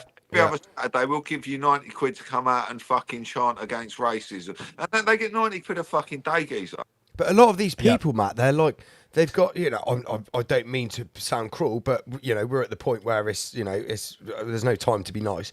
Like these people, a lot of them have got mental health issues, and they literally just can't see. We identified at least 2 of them, I reckon, either were on the spectrum or had learning difficulties, and they seem to have been indoctrinated. And these people, they've been taught that the only way out of your shit situation is to take from the people who have got lots. Lost souls. Yeah, but this is the. I agree that the royal family are cunts, you know, as well as a lot of other people. Billionaires, I'm sure Elon Musk, you know, I'm sure he could get away with donating 100 million to each state in America to sort out South Africa, and it'd be fine. He wouldn't see any loss. I'm sure he could do that. But the problem with this kind of chat is that it gives these people. Yeah, you've got to be careful, haven't you? Yeah. It's but I agree with what you're saying. Indeed you have, mate. You can't say anything these days. Like, I would be cancelled if I say certain words, mate. There's trigger words that you won't get me to say. Don't matter what you fucking say to me. I won't be drawn on it though. I know what I can and can't say. I've played a game now for a fucking couple of years, and yeah, it's one of those like people say there's freedom of speech. They're fucking. No, is there fuck? Is there fuck? I could go in now and have your account shut down inside 2 fucking minutes. The only way we've managed to stay active on YouTube, especially because we started in August 2020, and we were primarily talking about the stuff that is going on with we call it the Soviet Union, from the and the Britney Spears concert. Yeah. And we were talking about that, but the only way we did it was because we created our own lingo. We lost multiple channels to get here. We got up to 5k subscribers. That got deleted. Now we've got up to 12. I've been through the YouTube re-education camp 6 times now. Fuck's sake, mate! But it ain't even worth my time going through it. Like, fuck off, you wankers! Like, I'll go somewhere. Facebook's all right. TikTok's like the worst one that I do. Like, a lot of stuff that I've like posted on Facebook and stuff. Like, I won't go near TikTok with it. And like Instagram, I think I'm on my 5th Instagram account now. X is the only one I haven't lost an account on. Well, I wouldn't hold your breath with TikTok going forward, because that's just been bought by a load of Larry Ellison. Yeah. Coincidentally, Larry Ellison is the 2nd richest man in the world. What is that's good or bad for TikTok? Well, it's bad. He's a Jew. He's very pro-Israel, and the reason he's bought TikTok is to shut down all the anti-Israeli content on there. Oh, right. So yeah, I don't know enough about all that to like get involved with it. And like, oh mate, we think Palestine and Israel, they're both retards. Both the pair of them. They both need to be fucking. Just take the land off both of them. The Q, like what woke me up was like I don't know if you ever heard of Q. Yeah. Oh yeah. Well, like back in 2016, 17. So the 3 points of the triangle that they said was the Saudis, the Vatican, and Israel last. Well, there is some truth in a lot of the stuff that was. I remember the model that they showed, and I thought, whoever wrote this knows that stuff. They do know the stuff, but that Q was a stand down operation. But I'm not saying that parts of what they were putting out wasn't true. It was. There's still good information in there for sure. Yeah, you just need to decipher it. Like, you can't take that as the be all and end all. But their last drops were very interesting. What is coded in your DNA? Why are they after? Like, who saw the adverts for Newman on like Discovery and stuff? Like during COVID, they were like, send us. Like, mate, there's like an ocean of the red stuff with like a shark swimming through it, and Newman going, send us your blood. Like, if we don't find anything, the test is free. Yeah. Weird as fuck. Why would you want that? Yeah. Queens, mate. They're looking for bloodlines. They're looking for ancestors among the population. Well, all of these websites to try and track your heritage and stuff like that. I'd argue they're doing the same thing. Yeah. Well, there was a big thing recently that the big one, 23andMe, and another one associated with it. It got bought out by BlackRock, the company that owns everything. So now BlackRock and Vanguard own all of that DNA information. Everything. Yeah. A little bit of everything. A trillion dollar industry. We were talking billions. What about trillions? That's just fucking silly, stupid fucking amount of. Yeah, because people have only started speaking in trillions realistically, in my opinion, within the last 10 years, maybe 5 or 6 years, they've actually started to be on the table, the trillion. Do you know I never what I mean? heard that word pre 2000. No. I'm a numbers guy. I like statistics. This is what woke me up during, it wasn't all the Q stuff. The Q stuff was a lot of number related stuff, which got me thinking. But it was stuff that I was seeing on places like the Office of National. I can look at statistical tables and break it down in my head. I don't need to sit there with a calculator and work out what's going on. I can see it. Do you know what I mean? And yeah, it's like a lot of people look at tables and numbers and don't see anything. They just see us fucking scrambling. But when you can work out what all that means, if you look at everything's got maths behind the operation. And when you can look at the maths behind what goes on, then you're not going to be able to hold down a job or anything, because you're just going to see the fucking numbers behind it or know that you're getting fucking fixed. Like when Neo looks at the screen and all the green numbers start coming down, and then he can see the matrix. My life, bruv, everywhere I've ever worked, everything I've ever done, I've just seen myself getting fleeced. I'm seeing these people are making a lot of money out of my hard work, and I'm getting fuck all for it. And I'm the one doing all the fucking graft. While these cunts sit there scratching their asses, making reports on me all day. Do you know what I mean? Yeah. Matt, can I ask you a personal question? Have you ever had a massive hit on a pipe of DMT? I've done 7 breakthroughs in an evening, geezer. Right. But my second question was, have you seen The Matrix? Mate, I've seen all, mate. I've seen dead people. I've gone in there naming names. When you go in, you've got to go in with a question. Go in with questions, boys. That's what you got to do. If you ever take a fucking blast on a DMT, fucking go. Make sure you go in with a question. I've been kicked out, mate. Last time, I think it was the 3rd breakthrough. I've gone in there looking for dead people. It felt like I was in about 2 years. All right, so I've gone in. I've said my brother's name. I've said my best mate's name. Then I've gone both of them come up straight away. Come from my brother, come for an entity, come yellow and green sort of colours. Then I said my mate's name. The entity stayed there, but it just switched colour all of a sudden. It's blue, reds. Then I said my uncle's name, and I was fucking. It went all I heard in my head is he's not here. And then I'm racing through almost you see Star Trek, warp speed going through. Yeah, I know. Thing going through, and then I come into a completely different fucking realm, and there's a lot of faces looking at me sort of. Have you ever watched Game of Thrones? Night King sort of faces. Yeah. But friendly Night King. Do you know what I mean? They ain't scaring me or nothing. It's just looking at it. And then all of a sudden, I sort of dropped down a level, and then the clouds where the faces were, all of a sudden it come up like a mosaic tile, just a tiled floor straight across, right? And then all of a sudden an owl fucking comes into the mosaic. So we've got a mosaic owl in the sky above me, and then it was just I got punched right here. I woke up when I come out I woke up. Normally it takes me a few minutes to wake up but I was I got punched here in the back of the neck, and you're out here, and this owl just looked at me and went fuck off and just punched me, and I woke up. What the fuck? My mate just looked at me I was obviously I'll sit here and do it with one of my pals. But yeah, we've had some mad nights on the DMT. I've had a lot of mad fucking it knocks the shit out of you. A lot of people have said to me, "Can you get it?" The answer is no. Let me make that clear now. Don't ask. No. The DMT will come and find you when the time is right. Like, that's all I can say to you about that. Like, I'm not gonna get it. I'm not gonna help you. Well, mate, I've done it once, and that was with Lance, and I was in no rush to do it again. It's I didn't. That means you had a good hit. I didn't have a bad time, but I was like, I don't feel the need to like, you It's know, not- when I was a youngster and discovered ecstasy, I was like, right, yeah, every Friday night, let's go. I'm not. It's not like that.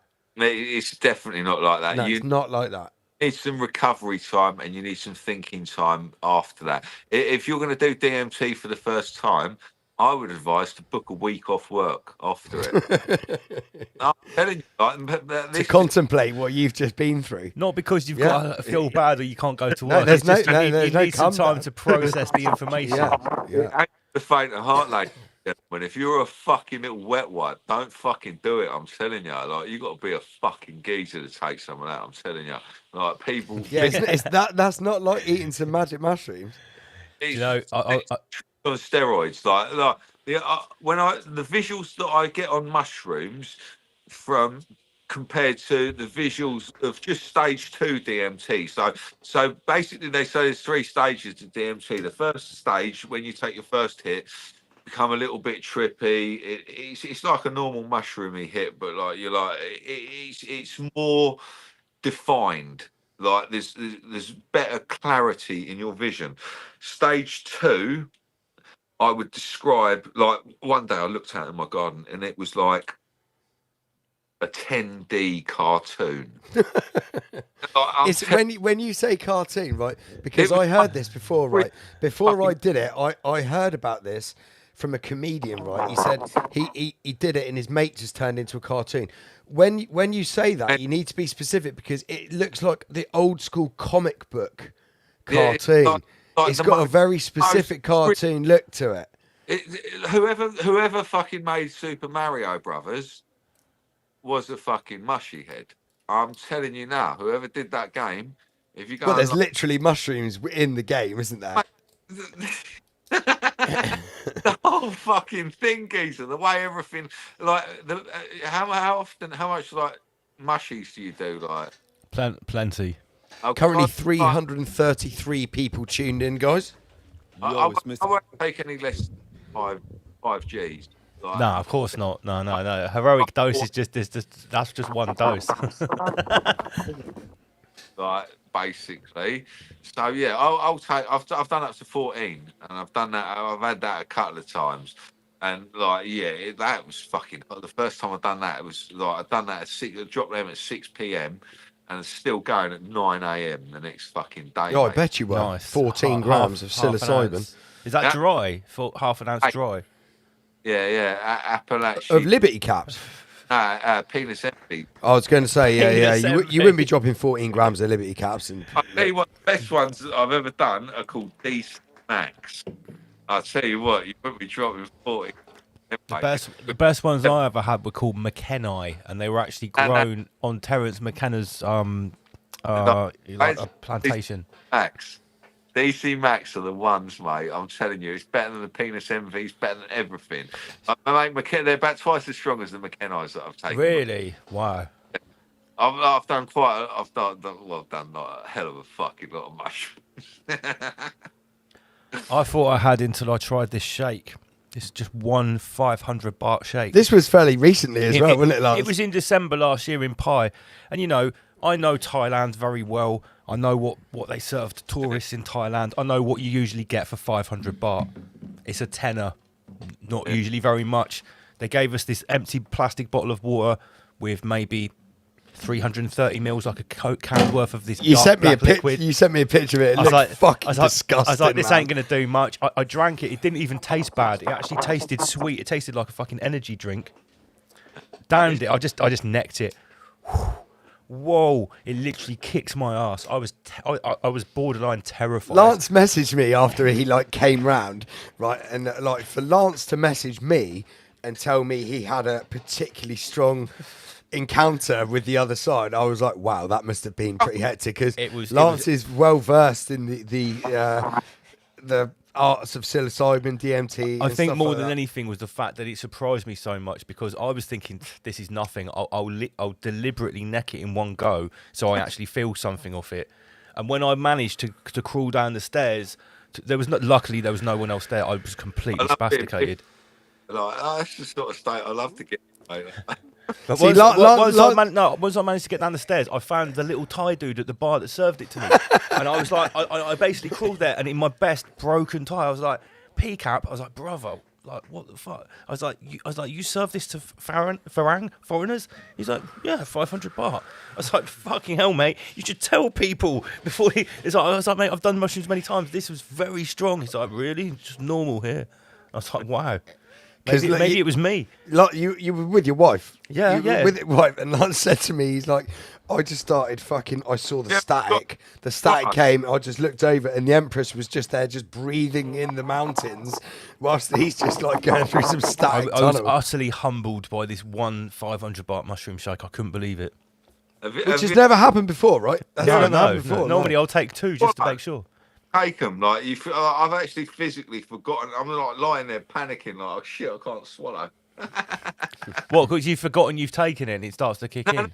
I know I've taken a lot of mushrooms, but like now I can't fucking remember how. I've forgotten how to fucking food on and everything, bruv. Like completely, just standing there in a complete pickle, like doing like an everyday task. Like, fuck, how do I do that? Should we wind it in? Should we wind it up now? Yeah. Should we wind Matt, it up? is there any way, apart from just social media, that people can catch up with your work or support you? Have you got a website or anything like that? Or There's a few, like, yeah, I haven't got a website, like my Facebook, my TikTok. We've got to buy me a coffee. They can go and buy a hoodie. They've got these Blade Runner hoodies at Top Flight Apparel. Like, yeah, there's a few ways people like, but yeah, just mainly on social media. So just your name, Matt Houston, on social media is the way to get hold of you. Matt Hardy Blade Runner is also another one that goes by. Okay, cool. There's a lot of fakes about, like, yeah. Yeah, well, look, mate, there's a lot of people in the comment section were saying, you know, we're behind this guy. Someone's got to do something about this. So you've clearly got a lot of support, mate. There's a lot of people behind you. Can I ask you one more question, Matt? Need protection when I go out. Like, people love it. I get recognised everywhere I go. So yeah. Yeah. Can I ask you one more question, Matt? God. What was Grant Mitchell like? Who? Liam Tufts. What was he like? Liam was all right. He kept on talking. I think he only said it once in the podcast, but he told me I had beautiful eyes like 4 times. Right. Posh, make like stuff like this. So like I make baseball bats and stuff. So I saw that on your social media, Matt. They're oak, right? These ones are, yeah. Yeah. Matt, I'm gonna message you after the show tonight. I want to get one of those oak batons off you. That one's actually my mate's, but I can make some more. I'm just waiting for a new drive belt for my lathe at the minute. But yeah, I will be making more. Because you're quite into that, aren't you? I see you putting up pictures of bowls and stuff like that. You do quite a lot of wood turning. You say that's your escape. I think I've heard you say before. Nice little hobby to I started it like during COVID. I give up. I used to be a big gamer. I used to put like. But then I look back and I was like, for the last 15 years, basically all I've got is like 300 days time played on Call of Duty to show for my time. Do you know what I mean? And I was like, I felt a bit disgusted with myself, and I thought, like, I want something to show for myself, show for my time. So I started like making stuff. I wanted a new fucking spoon for my kitchen, so I went and made one of them. And then my mum was like, oh, that's a nice spoon. I want one of them. So I made my mum one. And I made my brother one, and I made mother-in-law one. Do you know what I mean? And everyone wants a fucking spoon, so I ended up making. And then I was like, then I started making myself a few little fridge magnets, and then Mum wants a fucking fridge magnet, and fucking other.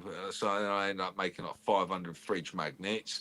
And then someone asked for a bowl, and I was like, oh, fuck it, how do I make a bowl? And I looked into that, and I was like, I need one of these things called a lathe. So yeah, it's only like a new thing, but like I've got quite fucking nifty. Yeah, I've seen your pictures, mate. Yeah, it looks nice what you've been putting up. Matt, quickly, what does your mum think of what you do with the ULEZ stuff? Oh yeah, I was going to say my mum loves the wood turning, mate. She's round here.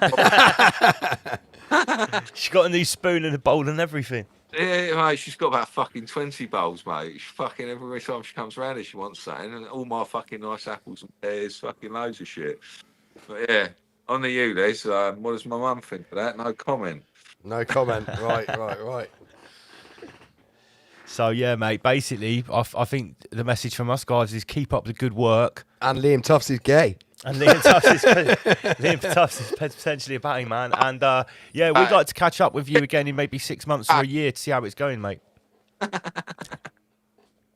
But yeah, no worries, boys. No, it's for having us on. No, thank you very much. Yeah. Oh, someone's just said here they've just ordered their Blade Runner hoodie. Yeah. So you just got the link's on my Instagram. Blade Runner Matt Hardy on Instagram, and it's like right there on the Instagram. That's the easiest place. The guy is from Instagram. That's who makes these hoodies. But yeah, Blade Runners. It's got like little logos on the back as well. But yeah. Awesome, Matt. Other comments here, make Matt a regular, please. Yeah, we'll definitely have a catch up with Matt, like I said, in 6 months or something like that. Thanks again for coming on, Matt. Cheers, boys. Have a Great good talking to you, man. See you later, boys. You stay safe out there. Rise above, generate, rise above, extinguish fear, rise above. Right, okay. So we're going to have a very short break, just play like a music video or two. When we come back, we've obviously got a Schwab show. I've obviously got some slides with some talking points about current events. And most importantly, we are opening the phone lines. It's the customer services department opens as soon as we come back from the break. That means you, Josh. We want to hear from you. If you are one of the people that we have upset, exposed, doorstepped, infiltrated. Gareth, Peter, Megan. Socialist Workers' Party, stand up to racism. We want to hear from you. Ramish community, we want to hear from you. If you came to the event, we want to hear from you. I'm a little bit upset I didn't get Greasy Virgin's name. Yeah, well... The one who called us Nazi wankers, the first one. He's actually the instigator of this whole thing. Yeah, he is. And remember, guys, anyone that signs up to our Patreon for only £3 a month for all of this sick content, you get a free cold storage Dr. Kimchi meme coin. I've got 100 of these to give away. It's clearly racist. We will be back in about 6 minutes. Word to your nan. Here is my tune. We've got 4 Patreon subscribers here, Michael. Oh, shout out to Chris, Lee, Kenzie and Andy. So there's 4 of the meme coins. Guys, you need to also email me. I'll message you on Patreon to get your addresses, but I will post these out physically, the Dr. Kimchi meme coin. Right, let's have Martial Law. Yes, very appropriate. Very poignant tune. We'll be back soon. Word. Militant stairs. Militant stairs. Militant stairs. Militant stairs. We fight the military here. Militant stairs. We fight the military here. Militant stairs. We fight the military here. Militant stairs. We fight the military here. We fight the military here. I never invite the military here. We fight the military here. We fight the military here. Did you invite the military here? We fight the military here. Gore-Tex boots, ankle holster, kit, low visibility grey. Shock troops, 50k taser, crowd dispersal energy ray. Flame retardant combat fatigues, 9mm Glock 17s. SIG, 516, carbine with high cap magazine. Red dot sight gun mounted, flashlight, backup clip, strapped to his leg. Counter protest firearms officer, CS grenades across his chest. Strict orders, encrypted frequencies. Combat civil unrest, across all borders, untold secrecy. Rolled out on the streets of the west. We fight the military here. I never invite the military here. We fight the military here. We fight the military here. Did you invite the military here? We fight the military here. Yo, smoke clears on the battlefield. Now we can see the opposing force. These guys think they're freedom fighters, but they can't fight for the cause in. Skinny jeans, Doc Martin boots. Feeble frames are dressed in black. Mask face, dark balaclava, hammer and sickle, red communist flag. Minds filled with a poison doctrine, far left ideological track. Hordes of social justice warriors, protest signs, poised to attack. Radical feminist virtue signals, poorly spelled in luminous green. Pay protesters are useful idiots, get used in numerous schemes. We fight the military here. I never invite the military here. We fight the military here. We fight the military here. Did you invite the military here? We fight the military here. Containment units dispatched en masse. DEFCON 5, civil war. Activate the takeover plan, all drills are live. Martial law, post-revolution times. Life under curfew, learn to adapt. Laws of federal crimes. They signal virtue when you react, so better keep in line. Don't speak out or cause speculation. No more protest signs. Adjustment camps for re-education for non-conformist minds who dare to rebel or question the state. That's OSF design. Front revolution and crush the debate.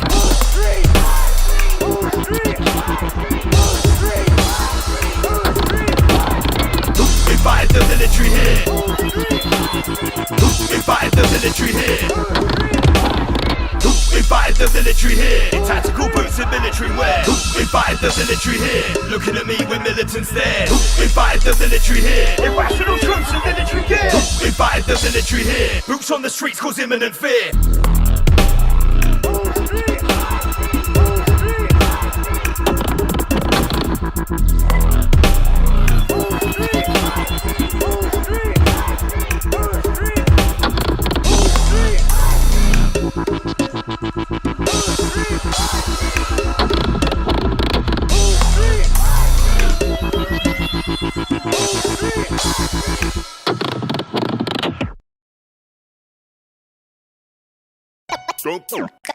Don't believe me?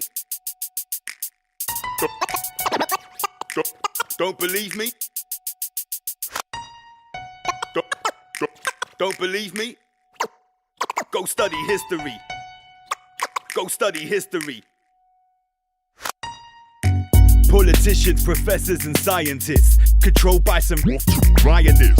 Through 2 world wars they've been trying it. Corporate investment, no matter who the finalists. Don't believe me? Go study history. Check the activity of bloodline dynasty. Sumer, Egypt and Rome. Consistently pan-European imperial misery. World conflicts enact social change, so they want it. But we must abstain, acquiesce and you're in for a world of pain. A workhouse where you dream of a minimum wage. That's the plan, but it's closer than you think. We'd be there now if it wasn't for the cosmic shift. They're panicking, the game is up. It's all illusion, the only truth is love.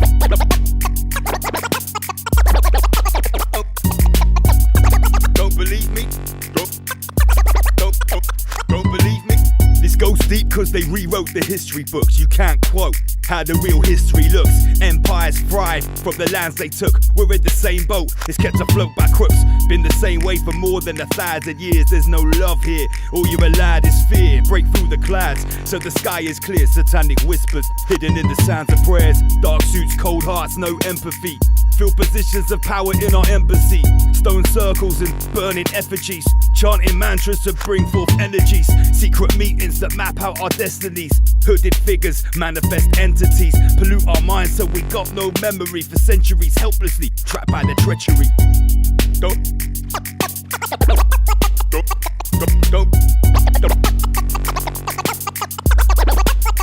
Don't believe me? Obelisks and illuminated torches. Landmarks of malevolent forces. Sorcerers aim to contain your mind state. Open your eyes where you're already blind, mate. You want the truth, better ask and why. Your worldview got squeezed through a needle's eye, and here's the proof. They extinguish lives, conflicts built on evil lies, no surprise. We don't know of no agenda, disguised from the light from the moment you enter. Survival of flight, you're a lifelong member.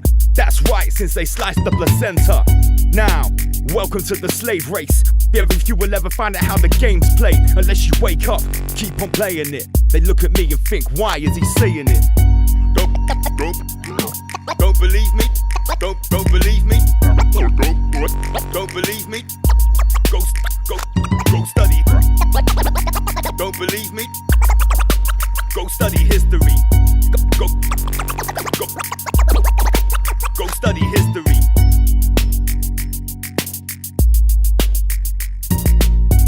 Word, power and sound. Every positive movement, every conversation, every connection, every seed you plant, ripple. Don't let anyone ever tell you that one person can't make a change. Bullshit. On the dawn of a harvest sun, are we speaking the truth in the sharpest tongue? Feast on a rabbit, served with a garnished lunch. We got the hardest puns. Mind master, trust your ability. NPC is an IQ deficiency. They're living in mental captivity. I'll never submit to these bloodline dynasties. On the dawn of a harvest, crops are sown to trade corn with the farmers.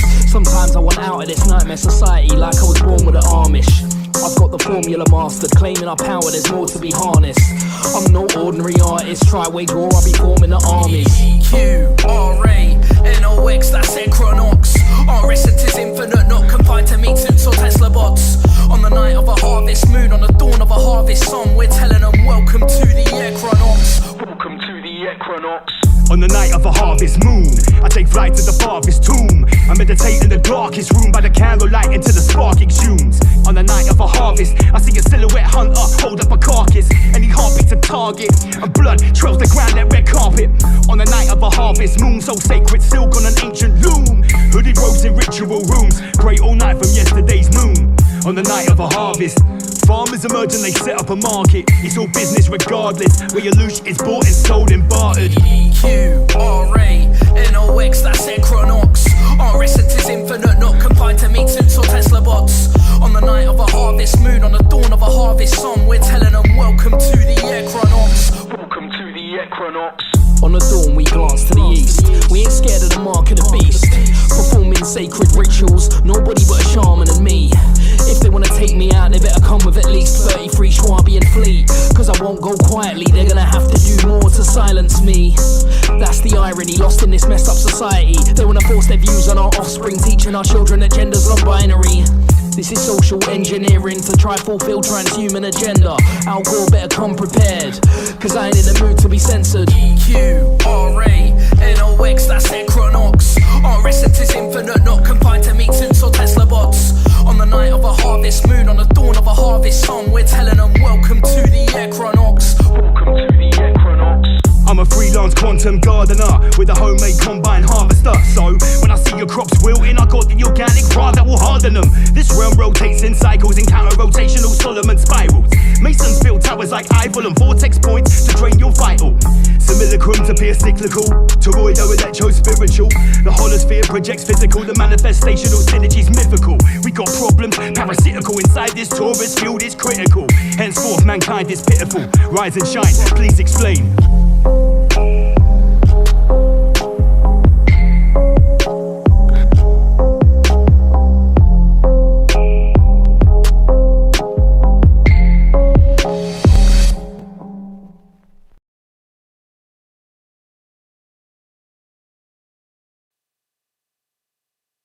One, two, we are back. Rise Above Live, Rise Above TV. Rise above, generate, rise above, distinguish fear. Big shout to our guest, Matt Houston. Awesome chat with him. Very interesting. Nice guy as well. Nice guy, yeah. Based. Definitely a bit of a geezer. Very interesting what he had to say about the ULEZ cameras. Right, before we get down to business, I will let you know that the phone lines are going to open in exactly 3 minutes at 8:30. Let's put the number on the screen. We've reserved the first phone call. I've got a... Hold up. Yeah. We have reserved the first phone call. I've just seen the gosh sign is falling down. Can you adjust? Can you sort I it, will please? do that. We can't have that. We can't have that. So like we've been telling you guys, you really seriously need to get onto our Patreon to get all of what we're doing. It's only £3 a month or $3.33. Apart from getting a free crypto wallet, you also get discounts on the website, all of this extra content. And apart from that, you support us with all the hundreds, probably thousands of hours we put in absolutely free of charge so far. It's only £3 a month. And there's an extensive back catalogue. Yeah, there's like 200 videos. High level content. Come on, we're not being whoish here. We made it as cheap as possible. No, we're not part of the Black Cube organisation. Right. Okay. So yeah. Here's something which we did on Patreon. We were out with Safeguard Force. These guys are trying their best to clean up our local town, Bournemouth Town Centre, which has been in the news a lot recently.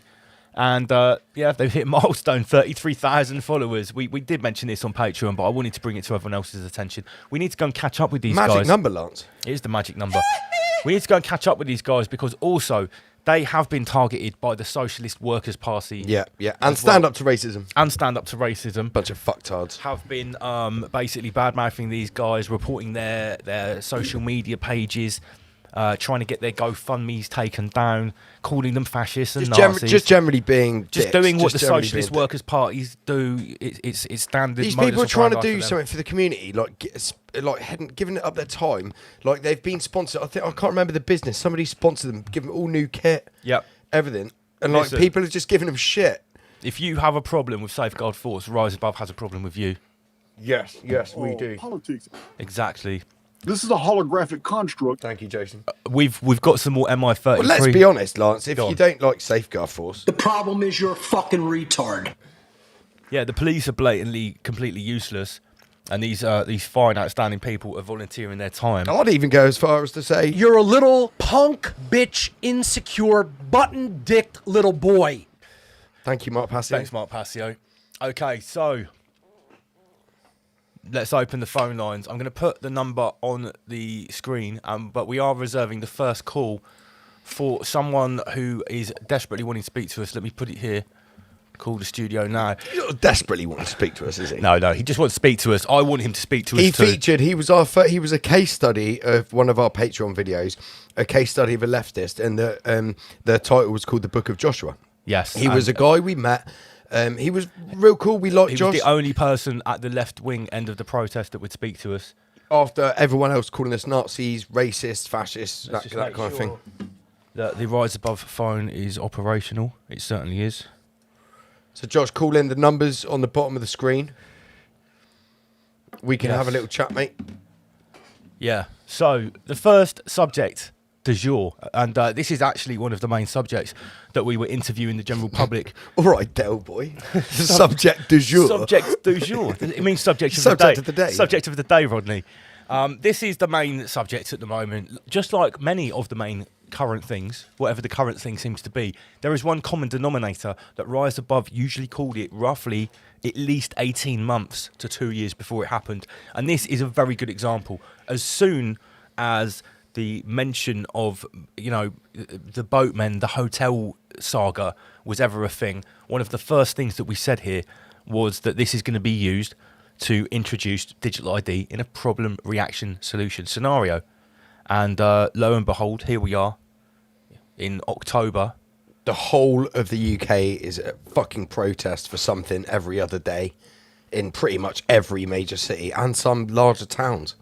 Basically, since August last year, when we did that special on Archaics, to give our UK point of view about what Archaics was calling the breaking they of the second fucking seal. loved that. The Archaics crew loved that. The people who hadn't heard of us, they fucking that got us a lot of new followers. So big shout out to all the Archaics crew that came over to us because of that. And what happened is when we got Patreon, we decided that we were going to do different stuff to what we do on a Friday. It was going to be much more in depth, much more nitty gritty, and much more actually based in the mechanics of Clan World. And one thing that we did carry on covering was the mass Sorosian Caliphate immigration, the weaponized immigration, and the hotel saga. And we even said it many times. Sound like Jason? I said it many times. I was literally just going to say that. We said it many times. Remember, I've told you guys many times. That people were watching might start to think, why are Lance and Andy going on about this so much? And we always said, just wait. This stuff that we're fleshing out and giving you all the information on, this has a timer on it. This will become relevant very soon. Yeah, this isn't just for fun. Yeah. We hadn't just run out of things to talk about. Yeah, so we were just going on about that. We knew that this was soon going to be another 2020 situation where the whole of the peasant verse was zoomed in on one subject. And it was going to implode, which it will. Yeah. In 2020 we had a virus crisis. In 2025 we have a migrant crisis. And big shout to You've Been Nudged. And surprise, the exact same solution has been proposed for both crises, even though they couldn't be fucking further opposed. There's only one solution, and it's the final solution. And then, we can get into the digital ID thing in a bit. Tony Blair was trying to push this through in 2005, right after 9/11, for that matter. When everyone was like real right wing, fucking anti-Muslim, people like looking at this was before the 7/7 bombers as well. I think is Josh going to call in? Or I don't know, Josh, mate. If you're listening, you can call. I'll just Josh, if you don't call in like imminently, we'll give the first call to someone else, and you can just have the second call, bro. Ready when you are, bro. I've just messaged Josh. Okay, let's see what people are saying in the comment section here. So, Gary Garner has got a very good comment here. The NPCs are acting like we never warned them about digital ID. Quelle surprise. Well, I think a lot of the normies, don't forget, it's too much of a horrible thing for them to come to terms with, that there might be actually governments and think tanks and people like that actually out to hurt them and enslave them. Therefore, it would be such a horrible thing. And you were just branded a conspiracy theorist. Now it's on their doorstep and they're not even conspiracy theorists. They're like... Do you know what's an even more painful and horrible thing for the normies to come to terms with? the people like us that they think are crazy right-wing conspiracy theorists, the most difficult thing for them to come to terms with is we consistently are becoming right. Not becoming, we have consistently been right about everything that's happened in the last 5 years. And the potentials of what's going to come. Yeah, even people that are brand new, of their pattern recognition game has just been massively just like, what's the word? They've taken steroids in their pattern recognition muscles. 2020 was a steroid for that. And now even newbies to this stuff can look at something and go, that's blatantly this. And Josh is saying he's got a signal issue. Okay, all right. Well, while he's sorting Can that he call us on WhatsApp, he's asking? Yes. Yes, you can call us on WhatsApp. Yeah. You can do that. 1 sec, Josh. I'll ping you the WhatsApp number. It's got to be the same number. It's the same number. It's the same number. Just ring us on WhatsApp, Josh, on the same number, mate. Yeah, you can call us on a terrestrial phone. You can call us on WhatsApp on the same number. It's 07983 696 691. Can you still Skype us, Lance? No, Skype is gone. Skype doesn't exist anymore. That is gone. What I'm going to do also is I'm going to put the link to join us online. I thought that was a phone. Yeah, that's the Empress. Okay, I'm going to put the link to join us online in the chat, so you could actually join us via Restream if you're on a computer. You don't have to be on camera if you don't want to. Computer says no. I'm going to put the link to that that is in the comment section right now. That is the link to join us. The phone lines are open, guys. It is customer services. We are currently discussing digital ID. Obviously, this is not a groundbreaking topic for anyone to rise above. We saw it coming from miles away. Michael? Welcome to Rise Above. Who's there? Is that... hang on. Good evening, lads. Is that Sir Josh? Lancelot. Yes. Of course it is. Yes, you're through to Rise Above. How's it going, Josh? How's it going, Josh? Yeah, good. How are you guys? Yeah, all good, mate. We're all good. Yeah, I've got to say, the music video before was brilliant. Fair play. Thanks, man. I haven't made music for a couple of old years. one. That's an old one. How old is that, Lance? All of the tunes I played on here were written way before 2020, maybe 2015, 16 times. Yeah. Well, hang on. No, don't believe me. That was written 2012. Yeah. 2012. I was really good. Thank you Lyrics, very much. Pretty cool. Yeah, I enjoyed that. Thanks for reaching out, Josh. Yeah, no worries. You guys kind of invited me, today when you tagged me. That's right. I did invite you, but thank you for stepping up, because I do feel it was actually my idea to invite you. It was Andy's idea. I do feel a little bit like I need to make some amends with you because of the phone call before. Yeah. The way I seen it, guys, is we shook hands. Yeah, so you guys were very respectful to me when we chatted in person. We shook hands. You guys said you'd remove my name. You didn't remove my name. You then put it into a special using my name. I'm not gonna lie. So I totally forgot about you asking me to remove your name. There was a lot that happened that day, and that was a crazy day for us. That detail completely slipped my mind. As well, Josh. As well, that had none of that video which you are featured in. There's only been a couple of shorts which has not got any of your details in, which has been released. It's all behind a paywall, which we haven't got particularly. Well, it's only 200 people. Yeah. What I'm going to also do is to offer you an olive branch, Josh. I'm going to give you a download of that video to show you that we actually were very fair to you. We didn't make a video slagging you off. Yeah, there was none of that going on whatsoever, mate. We did play the phone call when you called us, because you called my phone, which was patched into this mixing desk right here. And we were sat in the studio, and I was like, oh my God, Josh is calling. And we pressed record. I'm not going to lie. That happened, okay?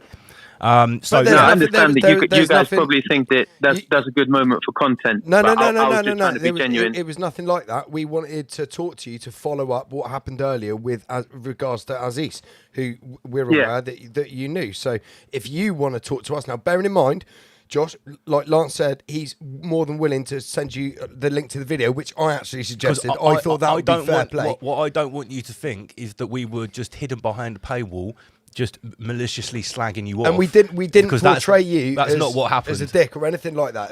It's nothing like that. It was more of a case study of what we see as, I'll be honest with you, good people that maybe have a leftist mindset which lends them to certain tendencies, but are well intentioned, well intentioned. And those, it was nothing that I didn't allude to on the phone call. We just expanded on it a little bit and shared it with the Patreon audience. But like I say, I'm going to send you a link to that to reassure you that we gave you a fair go and it wasn't anything malicious.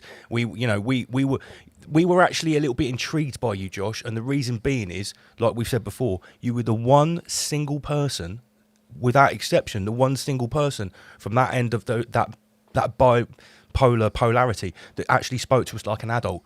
So we were a little bit taken back by you, and we thought, what is this guy about? Why is he different to all the rest of the people there? I heard you fucking rolling off some Arabic. So I said to Lot, I was like, what is this dude about? And I was pretty shocked. So like, there was nothing malicious about what we were doing. We called it a case study on a leftist, but we didn't do it in a derogatory way. Anyway, you can listen to it and you can see what it was all about, mate. Yeah, no, I accept that, lads. Anyway, I accept that and appreciate it. So a lot has happened in the UK since us guys came face to face with you and we interviewed you, Josh. Do you want to have a general chat about what other stuff is going on? Should we pick each other's brains? How do you want to go about this? Well, I was going to just float a few observations that I made regarding your content, to be honest. No, absolutely. This is customer service, mate. We definitely want feedback, and whether to be it's fair, positive or negative. We don't often get somebody call in with some negative feedback, which I'm sure you're about to do. No, and I don't even want it to be negative or hostile. I'm coming at it as if I'm talking to. No, we appreciate it. To we're all someone adults, down mate. the pub. Yeah, we're adults, mate. Yeah. So the way I've seen recent developments. So always correct me if I'm wrong, by the way. So just jump in and correct me. Of course. You guys paint yourselves or put yourselves out there as neutral, not left, not right. Well, we actually put ourselves out as apolitical. Yeah, apolitical. Yeah, we don't buy into the peasants show, basically. Yeah, more I guess conspiracy theory based. I'd say not conspiracy theory based. Me and Lance have both got a very good understanding of nearly 45 years between us of occult theology research. That's what we're coming at this angle with. But let's be fair, Josh. To many the many people, we would definitely be considered conspiracy theorists. So although we might not embrace that term, I completely understand that people would see. Yeah. And by the way, you're talking to someone that used to be a DJ on and on radio back in Occupy Wall Street days. So I was there talking about Freemasons. All of that. Used to tune into Alex Jones back in the day when I was a little kid. Yeah, man. So I know all about that side of the spectrum, if you want to call it a spectrum. I think it's a little bit disingenuous, though, to say apolitical, because I think you have got more ties and sympathies towards the sort of right-wing angle of things. You've got no sympathy towards the left wing. Well, I think is that fair to say? I would put it like this, Josh. When we say we're apolitical, it means that we reject the standard Hegelian dialect as it presents itself in the UK with red left Labour, blue right Conservative. We see that for what it is and we don't buy into it. However, if you take any of the dozens of topics that we talk about, more often than not, our stance on each of those individual topics would be classed as right-leaning if you were still using that model. 100%. I'm fully aware. Yeah. I'm fully aware to how that would look to people that's still using that model. But like I pointed out to you, on the big topics, we are actually far left on the topic of Israel and Zionism. Yes. On the topic of the military-industrial conquest. Far left, on Josh. the topic of the monarchy. But what we don't like is communism. We're actually anti-collectivist in a way. If you were, I don't like appealing to terms, but if you were going to describe what we're about in a left-right economic terminology, we were actually anarcho-capitalists. Yes, and when we say anarcho, it just means we don't believe in government. And but we don't say there's no rules. Like, anarchy doesn't mean Like it just means no rulers. I understand. Doesn't mean no rules. Because I identify as an anarcho-socialist. Like me, So for me personally, Josh, I would like to live in a society where everyone's got a gun and they can walk around with a gun. And then if like we seen the terrorist attack in Manchester only yesterday, that could have been neutralised immediately. But I just want to zoom in on what Josh said. That would be a very right wing stance. I think that the analysis you've made of us is actually perfectly fair from your point of view. But the way that I would look at it is that many of our viewpoints on these individual topics are only considered to be right, or in some cases far right, because of how far the Overton window has actually shifted to the left in the last how many, I don't know, you could argue about whether it's 10 years, 20 years, 30 years or 50 years. But, you know, what we think about, you know, immigration and XXX would certainly be considered far right by today's current media consensus. And conspiracy theorists. Yeah. And we fully embrace that. We're not insulted by that. Let's let Josh have a little bit of a say now. I'm going to say something that this isn't just to be argumentative, but for me, the Overton window is shifted to the right. Oh, it has now, 100%. Recently, super recently, yeah. No. For me, most of my life, to be honest. So if we're just looking at traditional politics, so you've got the Conservative Party that's right-wing, centre-right. Labour Party is also a centre-right party. I'd call them centre-left. I'd say they're centre-left. If we're talking about political terms, I would say the Labour Party currently is centre-left. They're not far-left. And same as I would say the Reforms, they're not far-right. Far-right would be people like Nick Fuentes. That was what I would class as far-right. Nick Tanconi. Nick Tanconi, he's far-right. Yeah, he definitely is. yeah, that's what I'm saying. But for them to call people like Nigel Farage far-right, he's not. He's just right-wing. Same as I don't think the Labour Party's far-left. It's not. It's just left-wing. But I think, like you said, it's pretty. Both of them, I would argue, are pretty centred. I would even argue that Reform are just traditional conservative. How old are you, Josh? I'm not actually sure how old you are. I'm 32. You're 32. So yeah, you were alive when like John Major and stuff. Was in yeah. I mean, So my earliest memory was Tony Blair. Okay, so Tony Blair, I would say, brought the left to the centre, and I would say after him, David Cameron brought the right to the centre. That's what I would say in a political. Yeah. Well, it was the birth of neoliberalism. Yeah. You can say that. I hear what you're saying, Josh, and what you're saying is actually sort of correct with regards to the way that UK politics has played out in its essence as it's presented in policies, right? But I would argue that even throughout when we had the Tories, there was so much far leftism going on. We basically had completely open borders. We were getting flooded with God knows who was coming to the country. I think the Tories were brought to the left. Wait, are you talking about freedom of movement EU? Is that what you're talking about? Well, yes and no, because like, you know, a lot of people voted for Brexit thinking that was going to take us out of this freedom of movement, so we wouldn't have so much uncontrolled immigration. But it actually didn't stop it at all. No, yeah, all that did. Can I play devil's advocate one for a sec, minute? Josh. One sec. Just on Lance's point there. All Brexit did, in my opinion, was stop Eastern Europeans coming over here, and all we got was Islamic and Africans instead.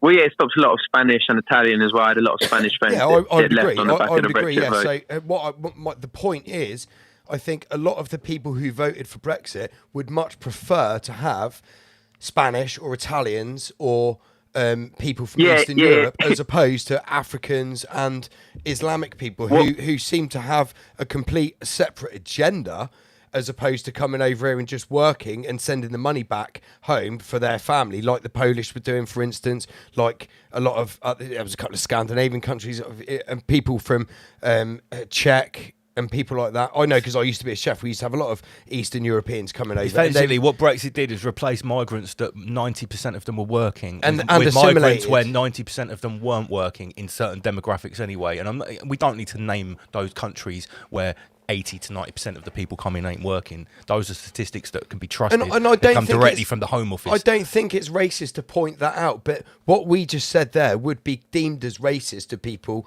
who are of the left persuasion. But I don't think it's racist to point that fact out, because it is a fact. Well, to be honest, for me, so I wasn't pro EU. Yeah, I've never been pro EU. Okay. Nor are we. I didn't vote. I didn't vote in the referendum, but I was living in Malta at the time of the referendum, so it directly impacted me. When I was living in Malta, we came back from Malta to live in the UK, and my wife, she's from South America, and the Home Office tried to deport her, so we had to go through court, which cost me loads of money, man, to win against them, and we did beat the Home Office in the end, and it was actually on an EU law. You can look it up. It's called the Surinder Singh, and it's because we lived in Malta that we could use the EU residency to stop her from being deported. It was a real long mess. I do find it funny about Brexit. So I didn't vote in it, but people voted for all different types of reasons. Mate, I wasn't even in the country when Brexit. I was working abroad. I was working in New Zealand. Yeah. So people voted for all different types of reasons. However, most racist people obviously voted Leave because they, to be honest, they didn't understand. They thought that they were going to get rid of Pakistanis, yeah, because the campaign was basically a nationalist campaign. Then what happens is the Spanish, the Polish, the Italian, the Greeks, they go back to their countries, and then now there's a massive gap in services, in employment, in NHS, and Boris Johnson opens up a route for Indians and Nigerians mainly, and they come in. Now these people that voted for Brexit that wanted to get rid of Pakistanis now have an increase of Indians and Nigerians coming into the country. Do you really think people voted off for Brexit because they wanted to get rid of Pakistanis? Do you really think not that? Everyone. So I said there was a wide variety. There was Eurosceptics. There was people. Like my dad, Josh. My dad is like proper, like traditional right wing. He's in his 70s, like loves fucking Royal Britannia. He had a Union Jack on a big fucking flagpole in his driveway way before it was trendy, like many years ago, right? And he voted for Brexit purely because he's followed politics all his life, right? And he voted for Brexit because he didn't want to be construed to Brussels, like just fucking chucking billions to Brussels. Over the years. So my dad voted 100%. For Brexit, and a lot of people like my dad purely for that. That's what I thought, nothing to do. That's what I thought. In my humble opinion, the vast majority of people that voted for it is because they wanted less bureaucracy. And just for the record, my dad thinks I'm a lunatic for my views. Just so you know. Just to rewind, guys. I didn't say everyone voted to remove Pakistanis and Muslims. I'm just saying there was a section of the voter base. Well, you actually said some of the racist portion, but I would argue that the actual racist portion, who again would actually bother to go out and vote, would have been so minimal that they voted Brexit for that reason. I'm going to argue that.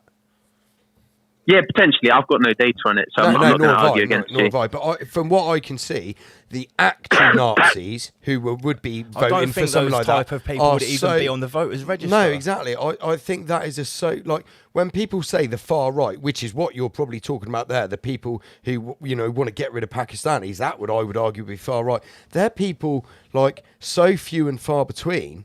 I think in this country. I don't know, man, because I talk to a lot of people. And this has shifted massively just in the last 2 years, anyway.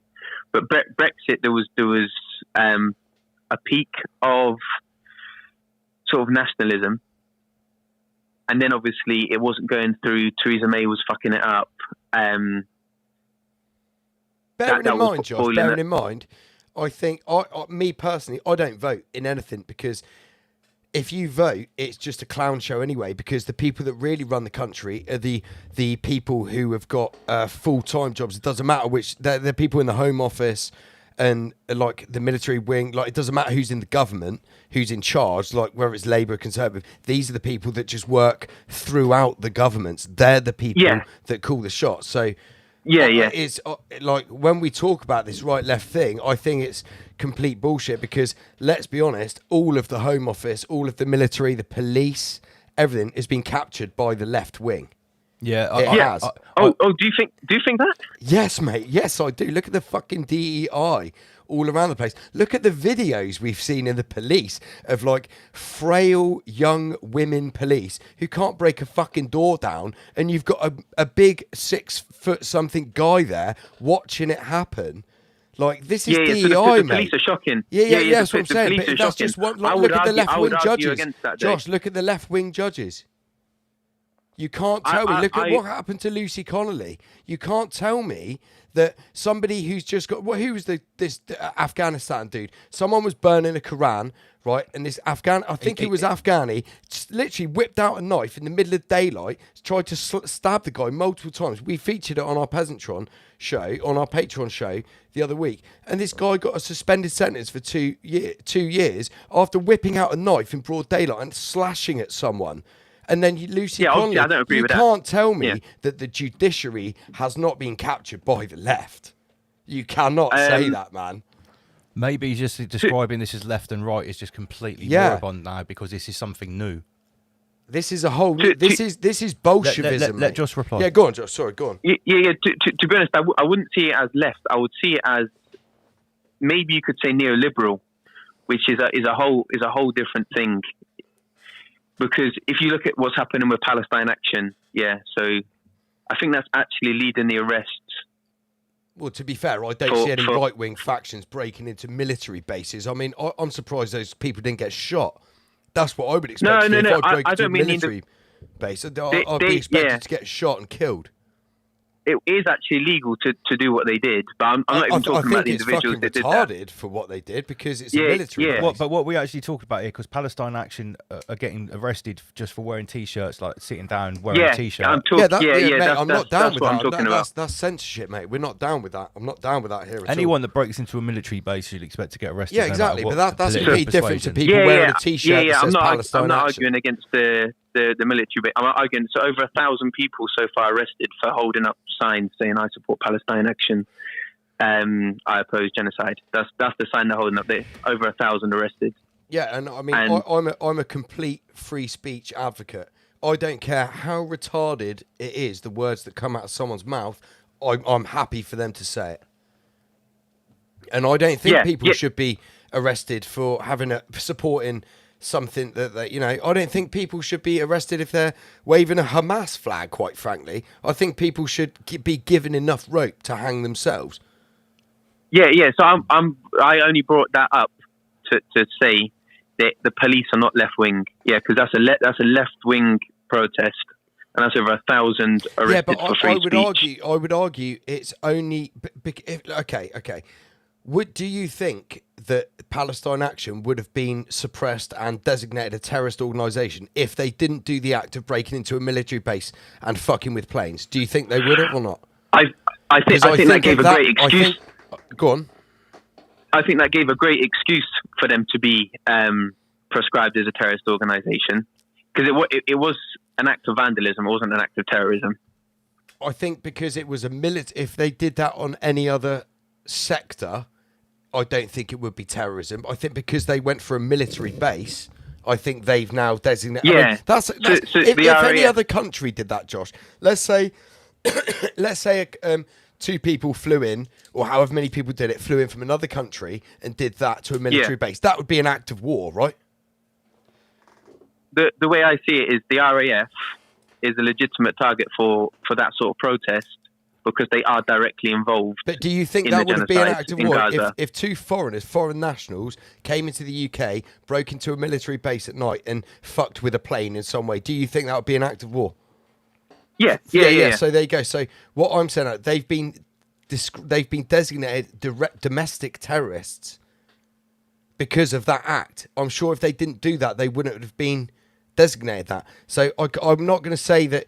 I completely disagree that you can designate. Perhaps that was a false flag to get it designated as a terrorist unit, and then you have all these innocent people that are like in their 60s getting arrested. For sure, but I'm going to argue that you can't then say that the police are left wing because they've designated Palestine Action as a terrorist organisation because they fucked with a military plane or several. But maybe I misunderstood you. I'm saying the police are neoliberal sort of non-entities, they're going to go to the highest bidder.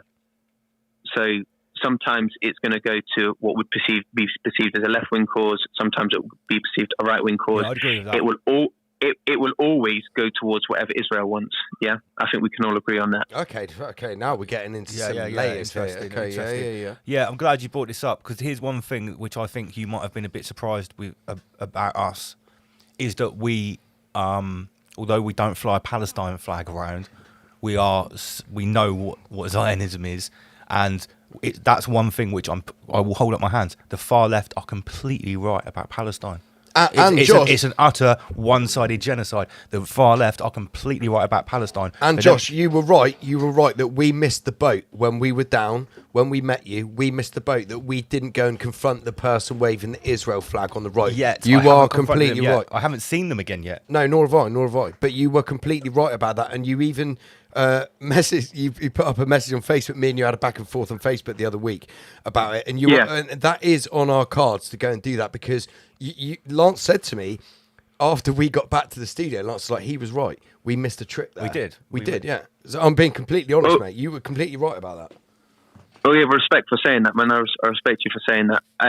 To be honest, the Israeli flag is at all these patriot protests. Yeah, so they're waving that foreign flag, even though they're calling themselves patriots. Yeah, it could be Bournemouth, it could be Portsmouth, it could be London. In my opinion, the Israeli flag or the Palestine flag should have nothing to do with any of this patriotism for what's going on in the UK. It's bringing in a foreign conflict into a domestic dispute. This is the problem. And this is why we're so interested in people like the Socialist Workers' Party and Stand Up to Racism, because we've recently infiltrated one of their meetings, right? Where they openly said that they are looking to what they didn't latch on. They didn't say use. They said something like galvanise the Palestine movement to get more people behind socialism. This is being swayed, mate. Yeah, no, this is an important point. This is the reason why we said to you that although we know that obviously what Zionism is and Palestine is a genocide, we could never stand at a Palestine protest, because we know what you are being co-opted into and who the people you're standing next to, what they are thinking and why they are guiding, and people are waving fucking hammer and sickle communist flags and stuff. We saw that in Bournemouth. So at one side you've got a Star of David, on the other side you've got a hammer and sickle communist flag. Yeah. And we're looking at this like, do you see what we're saying? We are seeing this as something that's being transposed on top of something else. I completely see the angle that you guys are coming from, where it's a divide and conquer thing, two sides being funded to create... It's way more than that, mate. It's way more than that. To create chaos, yeah. It's way more than that. So my only argument to that is you only go after one group, yeah. You don't go after the other group. So I know you guys got on really well with the Patriots and all that. And they were chatty with you guys, handshake, what's going on, brother, all of that. You could speak to them and they will they will give you content by saying crazy things. I think the YouTuber Nico Omalana, he did one at Unite the Kingdom. You must have seen it. It's gone viral. Yeah, the guy that did it's gone viral. And he put on like he dressed up as a white guy. So let's talk about that. Let's talk about that quickly, Josh. Right. I know exactly what your point is going to be about the woman who was there, the Geordie woman who said she got 3 knives in her bag. Right. Let's put that. That's a separate conversation, right? Which is completely bad. We don't endorse any of that here on Rise Above, right? But the fact I'm not saying you do, by the way. No, I know you're not. I know you're not, mate. I know you're not. The fact is, some black dude painted his face white and dressed up in disguise to go and infiltrate the right wing and tried to get some content. Why? I'm just saying, could you imagine the uproar if a white person painted their face black? Went to a BLM march. I'm just saying, regardless of what was found there, on a completely separate note, could you imagine the uproar? Yeah, but Nico's half white. I'm not saying that. I'm just saying, could you imagine? Like, it's just race baiting. The whole fact, the point the point is the dude fucking painted his face. Mate, you've got to remember we dressed up as leftists. Yeah, but we didn't paint our faces. no, different colour. I just put on a communist badge and a keffiyeh or whatever it's called, the Palestine thing. No, we didn't paint our faces. And no, PG, you're making a valid point. Whether and Josh, I've got to say, whether the guy is mixed race or fully black, the guy is going to get identified as a black man. That's the way it goes. I've got enough. I know enough people in the black community that even if you're mixed race, but you know where that comes from. Black. You know where that comes from, right? The one drop rule, yeah. Mate, Josh, me and my missus, right, we go to Beat Herder Festival up north, yeah. My missus is from up north, right, she's got dreadlocks, yeah. We were at the festival, yeah, on a Friday night. We got there, we're staying Friday, Saturday, Sunday, yeah. We're on the Friday night at 1:30 in the morning after we've just had an amazing night, right. There's no trouble there, everyone's having a great time. It's my 3rd year in a row I've been there, right. 20, like, they must have been 20, 21-year-old chicks. They came up to us, right? We don't know them at all. Never spoke to them. They came up to my missus, right, whilst I was next to her, and they said, "What do you think of Free Palestine?" And my missus, like, we'd taken a few pills, we'd had loads of drinks and stuff, we'd smoking joints. We're like, like my missus was like, "Oh, I don't really want to talk about this girl. I haven't really got an opinion." And they forcefully said, "Well, you have to have an opinion."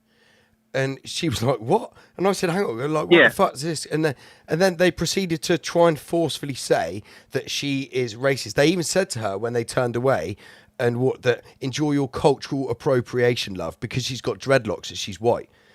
Like, can you honestly say that we only go after one side? Because look at the hostility from one side compared with the right. And I've said to Lance, people being shit, isn't it? It is. But this is a demonstration of the majority of the left. The only other thing I've said to Lance before, right? I said this to Lance after we went to that the protest. How do we find out where without us getting in trouble for searching this online, like from fucking MI5, how do we actually try and infiltrate a real right-wing fucking Nazi party? We didn't need to infiltrate anything. The fact is that we walked directly up to the leader of UKIP, the guy who wears the fucking old school fascist armband. He does Nazi salutes, right? Great bit of content for you guys, to be fair. Of course it's content, mate. But the fact is, Josh, we didn't need to do I'm not saying that sarcastically. I'm saying we went up to him. We asked him direct questions and he gave us direct answers. The bottom line is that we didn't need to do an undercover infiltration. We didn't need to do a doorstep sting on the people from the right wing side because we just walked up to them and they spoke to us like adults.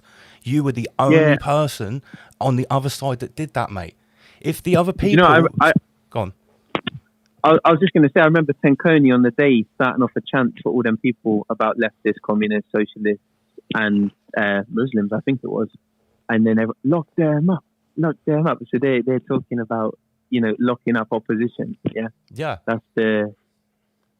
To be fair, we are not behind Nick Tenkoni. I might agree with some of the things he says, but I certainly don't agree with being a Christian nationalist. No. I certainly don't agree with, we didn't even get to ask him about Israel because we didn't want to scare him off in the first interview. I've got a whole load of questions to ask him about Israel. I asked him 3 questions which were very provocative, but this is what he's not been asked before on interviews that I've seen him. We asked him 3 questions, like what, I can't remember what I asked him, but it was 3 very provocative questions. But I didn't want to ask him anything about Israel. That's what I'd like to say is if the leader of the Socialist Workers' Party, Peter, and his mate Gareth, who seems to be the leader of Stand Up to Racism in Bournemouth, in collusion together. If those two had spoke to us like adults and had a bit of a debate with us on camera, it would have ended there and we would have had our content the same as Nick Tenkoni, but they didn't. They just shouted Nazi and racist at us. So then we had to infiltrate them and then we had to doorstep them. That's just how it goes. To be honest, guys, I think the Nick Tenkoni thing, obviously that was great content for you guys. That is a big scoop. Yeah. And you actually kind of were noticeably nervous on asking him questions. Of course we were. Well, mate, did you see some of his minders behind us? They were like 7-foot gypsies with fucking flat caps. He's got a very specific security detail. This is as well something we're very interested in because Nick Tenkoni, whether you agree with his policies or not, this is a guy who hasn't got government security. He's got, from what it appears, to be a highly Catholic traveller-based security, which are going over to him for Calais. And I made the point to Lance that the traveller community and the gypsy community are highly Catholic, right? And I wonder how they would feel about this quote unquote Islamic invasion of the UK. I said no one's really thought about that, because that is a kind of standing army in itself, because they all bat together, kind of like the people of the Muslim faith do and of the Jewish faith. They all kind of like stick together in their own little community. Do you know what I'm saying? We found that very interesting. Go on, Josh. My best bet for Tenkoni security will be it's he's paying them a decent wad to go around and act hard.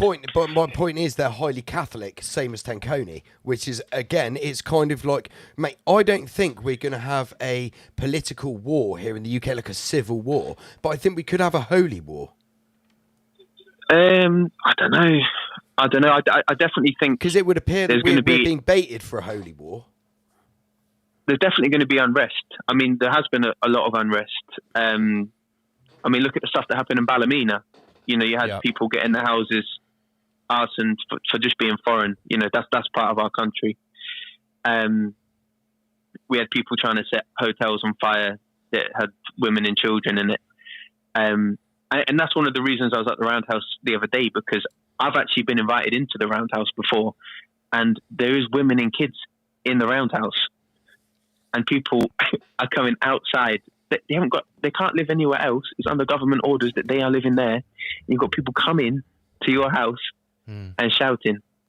I totally agree, but the problem is, Josh, there's at least 2 sex offenders in there, and one of them has raped the daughter of someone we know, and it's going to court and everything. So the problem is, even if you take the per capita numbers, it is absolutely undeniable that those young sex-starved men from those war zones are per capita far rapier than domestic males here. That's the problem.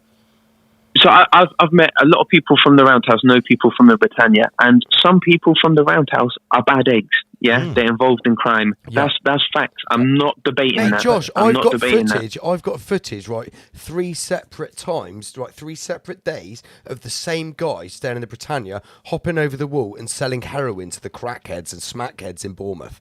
Right? Yeah, 3 separate times. I don't doubt that at all. You can't be telling me that there's like everyone in these hotels are good, because they're not. No, Josh has always said that. Josh has always said that there is bad eggs in there. But let me be fair to you. You said that. You said there are some bad people in there. But the problem is like definitely. I've had problems myself. Let Josh reply. Go on.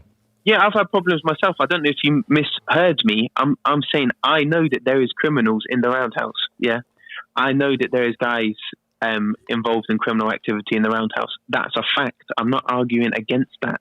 What I'm arguing against is there is also women and children in the Roundhouse, and going to that property where they can't leave, and, you know, being intimidating, shouting, all of that.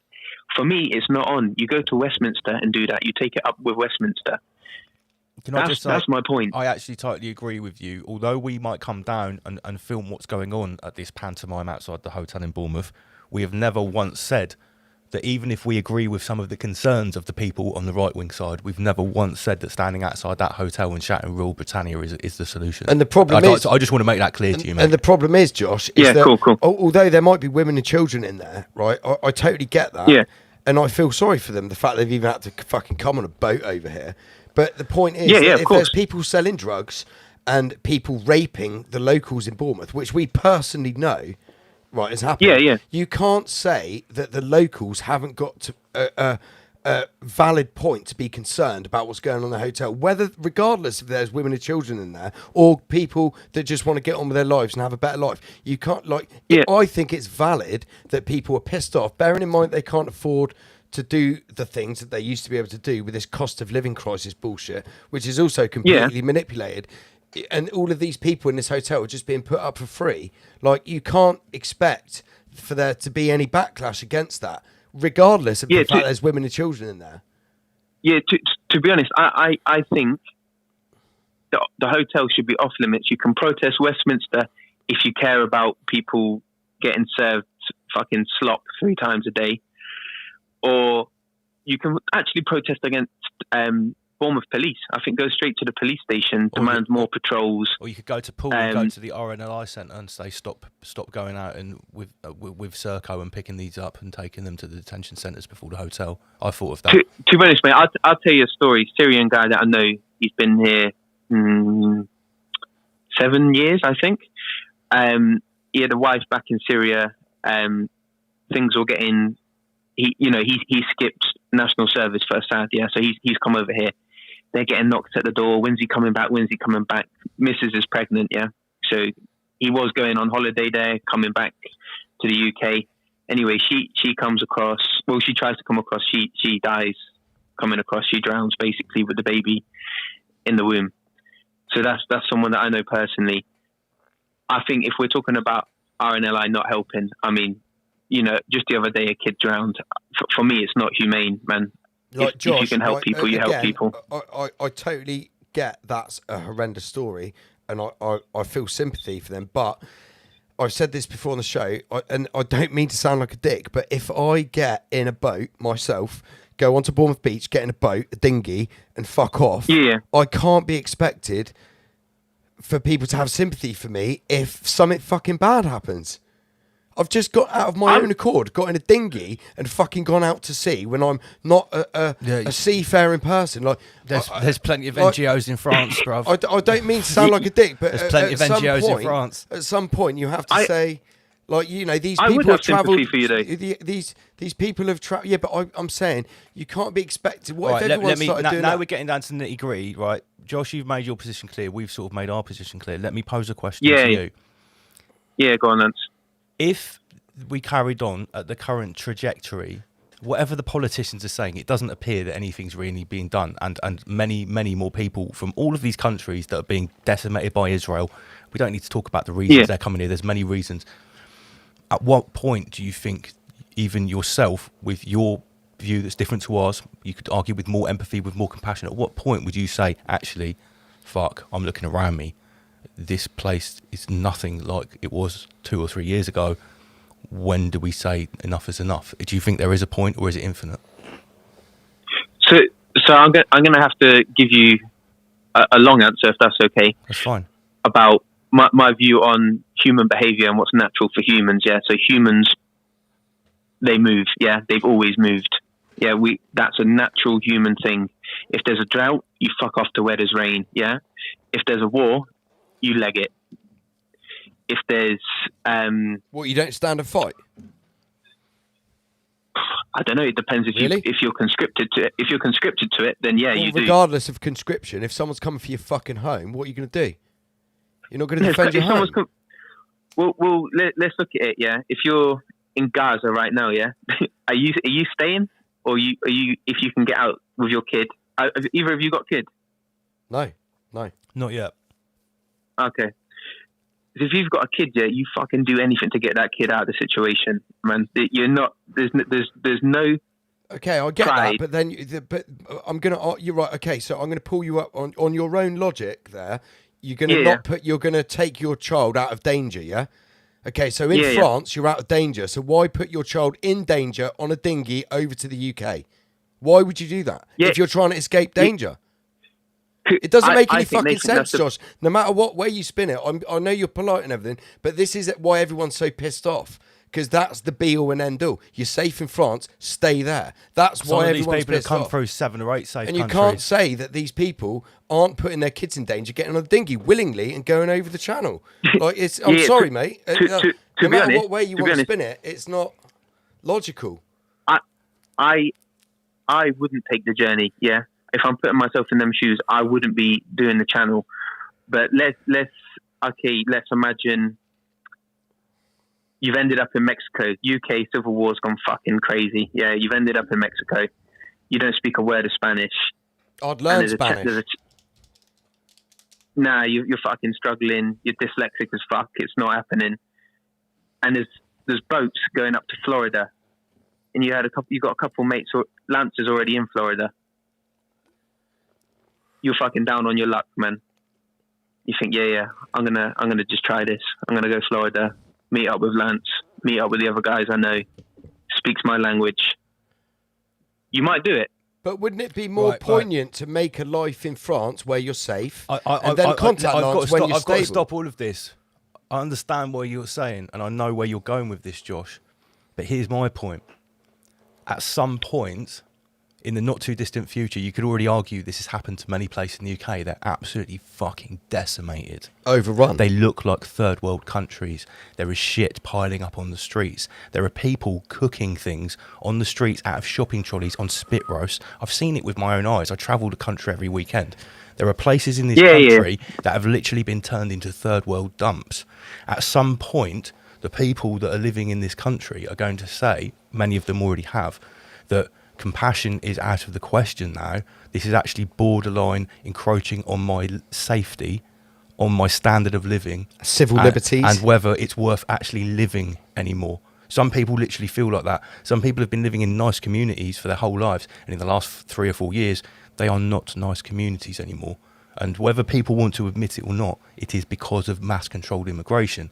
There's no getting away from this. People are, this is these people's real lived experiences. So I can see what you're saying with this empathy argument about bad things happening in other countries. But at some point, you can say, well, yeah, well, where does the empathy run out? Where now my country is now basically a third world shithole, and you know all standards have gone out of the window. And let's be honest, this is the public services are crumbling because we've got so much empathy. The size of the UK compared with France, Spain, Italy. You know. Yeah, but obviously France takes more asylum seekers than the UK. Have you seen what the state of France is in some of the cities, mate? Have you seen what it's Yeah, like? I went on holiday to France in June. It looks like it looks literally like a slum in Africa. There's whole ghettos in Paris. It looks really bad. Like no-go areas, man, which used to be beautiful areas, man, with like amazing architecture.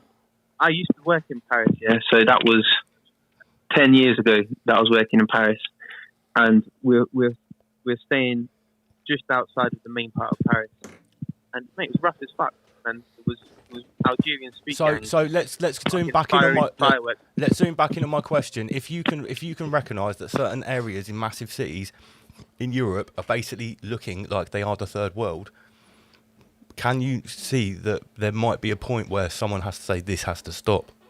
Like we have to actually say, look, okay, sorry. Do you know what I see it too differently, man. I see it too differently to answer the question like that. Like I was saying, people are always going to move. Yeah, it's like water. You can't stop it. People are always going to move from South America to North America. People are always going to move from that part of India to that part of India. People are always going to move from Morocco to Spain. It's always going to happen. Do you think that there might be some manipulation going on? Are you ready to accept that there might be certain globalist powers at play that actually have vested interests in this migration from west to east? So my theory is, it is how can I say? It's almost encouraged by the likes of Russia, Israel, China to almost be a weapon against the West. It's weaponized. Yeah, that's kind of our whole point. Yeah, I'm glad you said that. I believe that they're also pumping money into Tommy Robinson, France, UK, Nigel Farage. Yeah, of course. And it's all to destabilise these countries. Yes. The same as USA. Yeah. So we're actually completely on the same page, because that is completely we don't just think this, we know this because we've been studying this for me and Andy for 20 years. Josh just openly admitted that this migration from east to west is actually weaponized and funded by globalist interests like Israel. Well, it is. Yeah, I'm just saying we're on the same page. Yeah, for sure. And of course, actually, we do the same in, say, like China. You know, when there was the Uyghur genocide. Yeah. We pumped in content and money over there, destabilized China. We were doing the same in Ukraine against Russia. So you're sort of big chessboard. So what you're sort of coming with the argument is that this is punishment for what we've done in the past, and you're sort of saying that's it. Okay, that's the way it is. Not necessarily punishment. So that's happened with everyone's got a motive. Yeah, every sort of see him on the spectrum. Every country's got a motive. Israel, we want people to dislike Muslims. Yeah, Russia won civil war in the USA and the UK. The same as China, they want to gain places in the world order. And then we'll do the same. We do it in the Middle East. Yeah, we'll fund ISIS. We'll fund Al Shabaab. Depends if we can get oil on here. So it's just proxies happen everywhere. So do you think that's why it's 70 to 80% men in these hotels then, because the Israeli and the globalist NGOs are deliberately flooding the West with these young men in what the UN says on its own website is the migration replacement. It actually says this on the UN website. I know you're going to say this is the right-wing conspiracy theory, but we've got the receipts. No. I'm not saying the conspiracy theory. I'm just saying what I know is, say, Eritrea, Syria, it's conscription. Yeah. So I spoke to the guys myself. I've checked the laws. They have their countries with conscription. So young men are going to fucking duck out. They're going to get out of there because why are they dying in a war that they don't believe in? So are you saying, I would do the Josh, same. that all of those countries' young men that are coming over, they're soldiers that are ducking out of conscription. But when they get to France, have all of those young men got friends in the UK? And that's why they're getting on the dinghies? Obviously, English international language, isn't it? So right. But they teach English in everyone Syria. speaks English in France, man. I've worked in France, like in many regions of France. I've been snowballing in France. Like everyone speaks English, man. In the tourist regions, they do, yeah. But all of these people seem to be going to the tourist regions, i.e., big cities, coastlines. Like it all seems to be big cities. But if you look where Algerians go, yeah, Algerians all stay in France. But I'm sure there's no little Algerians in tiny little French villages yet. Yeah, there is actually. There is. There's so many Algerians in France. They're fucking crazy. But that's because between the history between the two countries. Mate, I remember going on a French exchange in year like 8 or 9, and the guy telling me about be careful about Algerians. He lived in Versailles. He said what, in like small little French quaint villages? Oh no, he lived in the suburbs. This is what I'm talking Versailles. about. Yeah, like, in larger areas, which would arguably be tourist destinations. Like, do you know Carcassonne? I've heard of it. Yeah, little medieval town. Yeah, I was staying in there in June, and I had like an Airbnb, and the guy downstairs was an Algerian guy, blazing zoots every day. Because obviously I can't speak French, but I could speak Arabic to him. Right, okay. Josh, we need to wrap it up because we've only got like half an hour of the show left, and we need to wrap it up. Yeah, man. No, thank you very much for calling us. It. Obviously, there's a lot we're not going to agree on, but we respect the mate. Josh, feel discourse. free to call in when we do a custom service anytime, mate. About any issue, we love talking to you.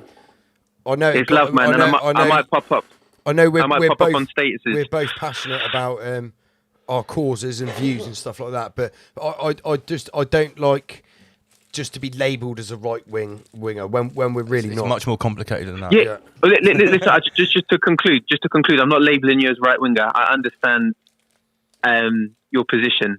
Yeah, I understand it. That not conspiracy theorists, but apolitical mushrooms, all of that. Yeah. Mushrooms and all of that.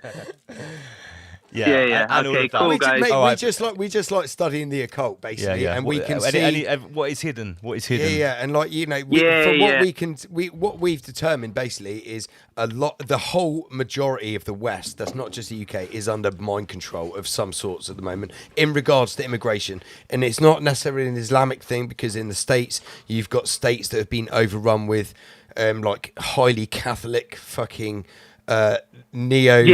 like Mexicans and people from South American countries and stuff like that who are it's the same playbook just with a different religion. Do you know what I mean? So it's go on, Can I leave you guys just with a thought before I go? Yeah, go on, for sure. Mass psychosis. Oh, 100%. So, yeah. I just want to say Israeli society going through mass psychosis at the moment.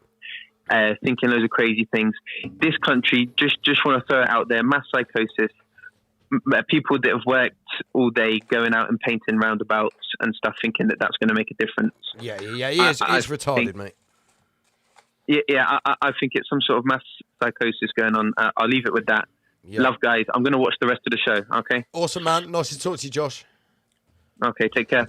Word to your nan. Big up, Josh. Word to your nan. Right. Okay. So Word to your nan. Word to your nan. Right. Word to your nan t-shirts on the website right now. Word to your nan t-shirts have just dropped. I'm sporting one right now here, guys. Big shout out to Tom W's. Big shout out to Wisdom of Mushrooms. Let me just get the QR code. Right, guys, on the the phone screen lines are open. We're aware we've had a Yeah. long phone call And with Josh. We're going to allow 5-minute conversations maximum. So remember, we can't go over 3 hours because of that's alcohol. what I mean. We're going to do short 5-minute conversations. Next subject: swan eating.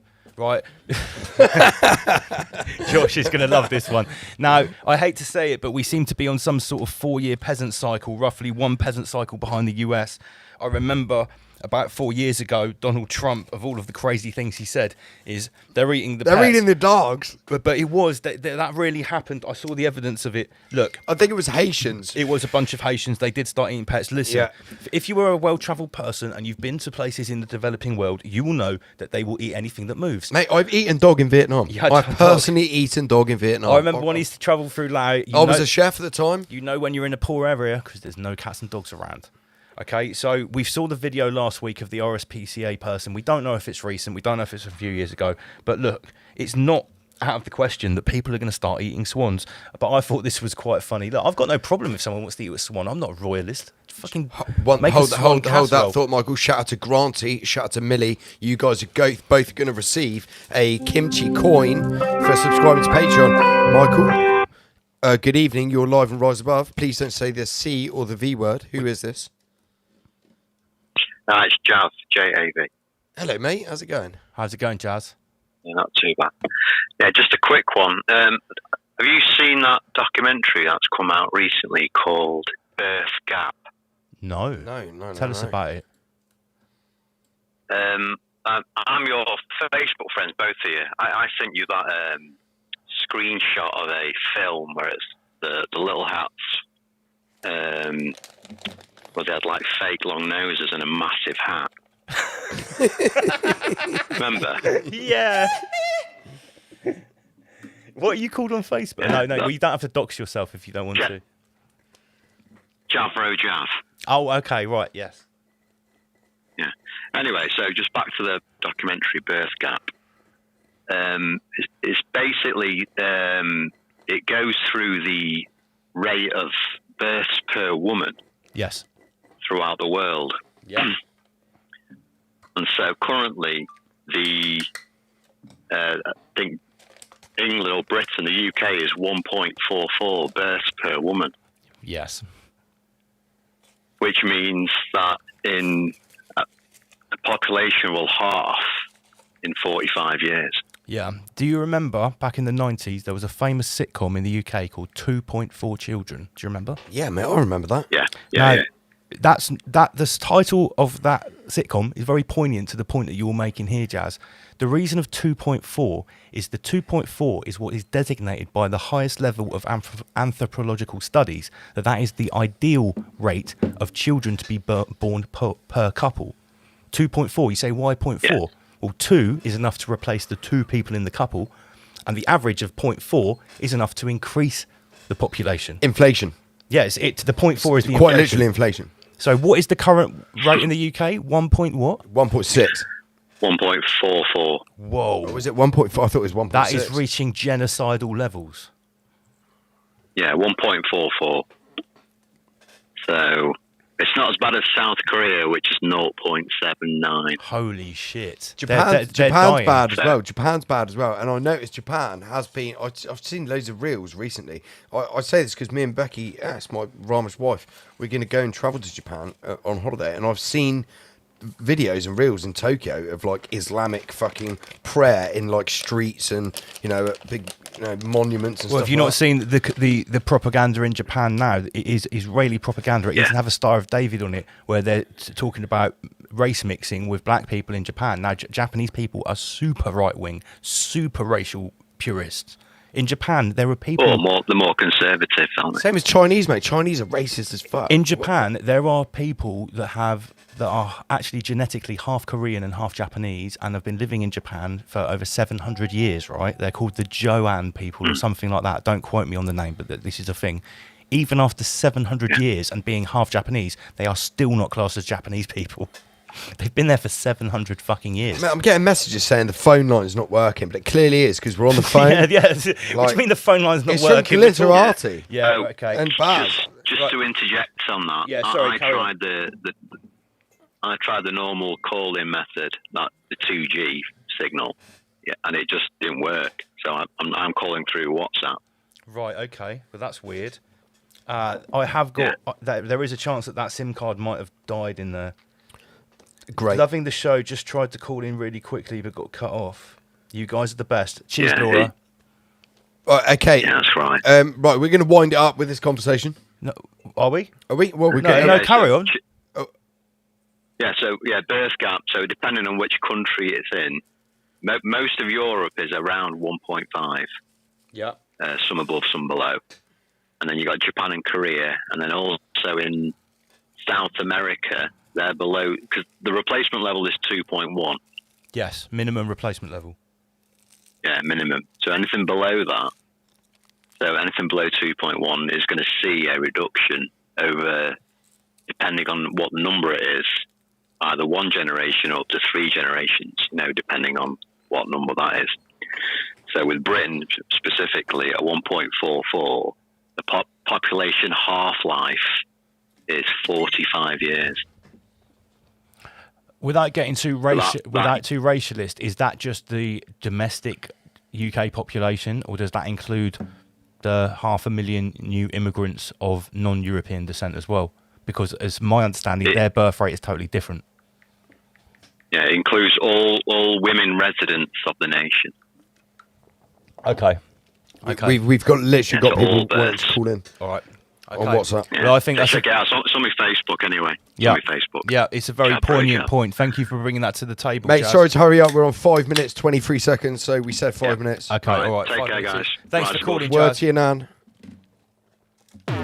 Don't forget, everyone that subs to Patreon for only £3 a month to get all of the super duper spicy content, you get this free cold storage crypto wallet from Dr. Kimchi. This crypto coin, the only thing it does, all profits fight the big C. They've already given over $60,000 to alternative practitioners of the CANCER. Big shout out to everyone at Dr. Kimchi. Let me just give you their Right, so QR guys, code. the phone lines are open. Call on WhatsApp, the same number. Yeah, remember, we have only got 25 minutes left of the show. We've got to keep it under 3 hours for the AI auditing. AI auditing. Well, let's get some. I haven't even started the Schwab show. Go on, get it on. Like Digital ID, Right. the Swan Show. Swan show. I thought this one was quite good. This is a wicked meme here. Let's get rid of that. This is from You've Been Nudged. It's the bell curve, the IQ bell curve. Yeah, I remember. Yeah. Very good. Very super low IQ. Ukraine good. Medium, top of the bell curve. Yes, Israel good. But at the very end, the 0.1%, both are the Here most we go, corrupt. Michael. Okay, here we go. Good evening, you're live on Rise Above. Welcome to the Customer Services Department. Is that the Glitterati? Glitterati! Hi, how's it going? What's going down? Right, we've got 5 minutes, Michael. Right, I just want to talk about the Weekender. Okay. All right, sweet. What a fantastic Weekender. Thank you very much. Like, every seminar was full. The stalls are great. Everyone had a great time. There were some lovely people there. Like, what a hit. Even in the evening. What a beautiful vibe. In fact, almost 24 hours a day on the patio. The patio was where it was at, mate. Oh, We've got a picture here of all, some of the people on the Is that patio. Bazman there? Bazman? Aye, it is, mate. How are you? Awesome, mate. Awesome. Big shout out to Baz. Cool, man. Cool. What was your highlight Nice of the one, I tell you. Weekender? Oh, fucking hell, mate. Oh. You know what? It'd have to be the little debate between Archaics and Dave. Oh, Dave's face. You mean the most legendary moment that the internet still hasn't even seen? Allegedly Dave versus Archaics. Can you believe it? Without giving too much away, the only way I can describe it, from an outside perspective, it's like watching somebody that's done something in front of the nan that they shouldn't have done. Dave had that sort of look on his face where he sort of like, well, hang on a minute. He did appear to be frustrated at one point. I've got to bring something up from the slideshow because you've mentioned allegedly Dave versus Archaics. The bone of contention.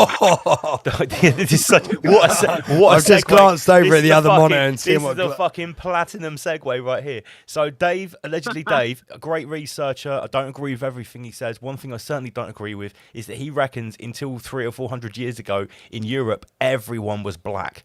And he uses some pretty out there examples from history to try to prove this. He said this in front of Archaics, and you can imagine what happened. So these people, the kingdom of Kubala, they've obviously been watching too much allegedly Dave, because this guy, he's claiming to be the king of a kingdom. So it's off his fucking head, mate. He's not just off his head. The guy is like a serial swindler. He's had loads of like business startups. He's gone bankrupt dozens of times. Yeah, they were trying to reclaim this part of Scotland, saying that they were like the original kingship of this country. He's got a queen, ladies and... Have you heard about this, Baz? Yeah, I've heard about this. They finally got evicted. Forcibly removed from the site. King wasn't impressed. You know what now, yeah? Listen, this is how I see it, yeah? You take any of the race thing out of it, take any of the colour and the creed, etc. Fundamentally, we're all born on this land with an equal share, yeah? We all should have the freedom to move around, etc. Within limits, within respect, you know what I mean? If we're living by common law, we're living by common law. Mate, I'm not down with open borders. Yeah, I don't like... Yeah, but I'm not down with this commie someone open can borders. move into your front room. No. What I'm saying is obviously limitations in it, you know what I mean? You have to be respectful. I know what you're saying, Baz, but I think they were on private property. I think this is like someone's like private estate. They like tried to set up camp. Yeah, to start with, I think they was on a private estate, and then they got kicked off, and then they took some council land. Yeah, technicalities. But to be fair, this is what I'm saying. Take out their origins out of the equation. If they are claiming council land, who the fuck are we to comply to the council? You know what I mean? The council don't own the land. No, they should be abolished immediately. Exactly my point. The council have stolen the land, you know what I mean? So if they're taking the land back off the council, I take my hat off to them. Okay, you get where I'm coming yeah, from? I get that angle. I'm coming more with the angle with like... I mean, they're clearly not fucking Scottish. If you just wanted to be freemen on the land, this is a rather elaborate story to cook up to justify your position, right? To say that you're King Kublai Khan of Jedburgh, right? So what I have to wonder is this kind of tomfoolery being inspired by these Facebook pages that keep popping up with AI? It's clearly racist. Showing that like the Vikings were black, ancient Chinese people were black. Has everyone seen these on Facebook? Yeah, whoever's calling in, you're gonna have to wait. We're on the phone, right? Baz has you got 15 seconds left, guys. I think it's all a publicity stunt, to be honest with you. You think it's a publicity stunt? If you look at the guy, he's a fraudster. You know what I mean? He's set up multiple businesses. They've all failed. His wife's come out and said he was a millionaire, etc., etc. He's just a fraudster that's trying to jump on an opportunity for attention in it, like everybody else. And then what that does is you get extremists and followers and agitators, etc. It just stirs the pot and bubbles it up more. Right, we're gonna Baz, we're gonna have to wind it in with 5 minutes, 15 seconds. We've got to get a few more phone calls in, guys. Thank you for calling in. Word to you now, Claire or Baz. I'll message you. We'll go mashing for you. Don't forget, sign up to Patreon and get this crypto cold storage wallet. It's indestructible and it's got Dr. Kimchi on it. It's cool as fuck. We've got unlimited amounts to give away. Right, okay, guys, the phone lines are open. Quickly call back whoever that was. The phone line is free. King of Sting, you missed it when allegedly Dave said that everyone in Europe was black. Oh yeah, you'd like that, my man. Even some people black people in the audience were like, "No, this is going too far." Like, it was quite a moment. Anyway, guys, subs our Patreon and it's all on there. Big shout to Cornish Nasty. Cornish Nasty was supposed to call in. Do you remember when I was going around with the radio mic and Cornish Nasty was actually disagreeing with Graham Moore? And he started to tell a story, and he went a little bit off track because I think he said he'd taken an edible, and it started to kick in halfway through the story. Unlucky. Yeah, right. Let's get back to business. What's it? Oh God, it's gone. Right, okay. Where are we? Oh shit, we need to talk about this. We need to talk about what happened today. Manchester Stabby attack yesterday, Right. Michael. Was it yesterday? Yeah. I thought it was today. It was yesterday. So yesterday on Yom Kippur, which is a very important day in the Jewish calendar, a day of sacrifice before the temple was burned down. 10th day after the Jewish New Year. Basically, there was an attack at a mosque. Lo and behold, and this hasn't been confirmed, but many people have said it. There we go, live and rise above. Right. Good evening, you're live and rise above. Please conceal the V or the C or the V word. Hello? Hello, who's this? Who's calling? Oh, hi, it's Laura. How's it going, Laura? Oh, Laura, how you doing? I'm good. Hello, how are you? Really good. I'm Thanks just for gonna calling. I'm just going to turn my TV on, and I promise I won't keep you as long as what I did last time. No, it's fine. I'm glad to hear from you. I think it's quite a while ago, actually, I spoke to you guys. How's it going anyway? Yeah. What's going down? Well, yeah, so I just, I felt like I really needed to phone in, only because, basically, with everything that's going on, I live in Cornwall, so we're a bit out there, if you know what I mean. But I have a little 3-year-old and 2 older children. And we're living life like kind of off our own means in a sense. But like I'm not reaching out much to other parents when it comes to homeschooling or home education, as I need to change that to, I think. So, what you're saying, you're struggling through that on your own? Yeah, I really am. Like, so I have a little boy he's just started actually at this place. It's like a farm a couple of days a week, and because obviously I don't want him going to school in this current time. Sure, understandable. Or Very preschool. understandable. But like, yeah, so it's really important for me to.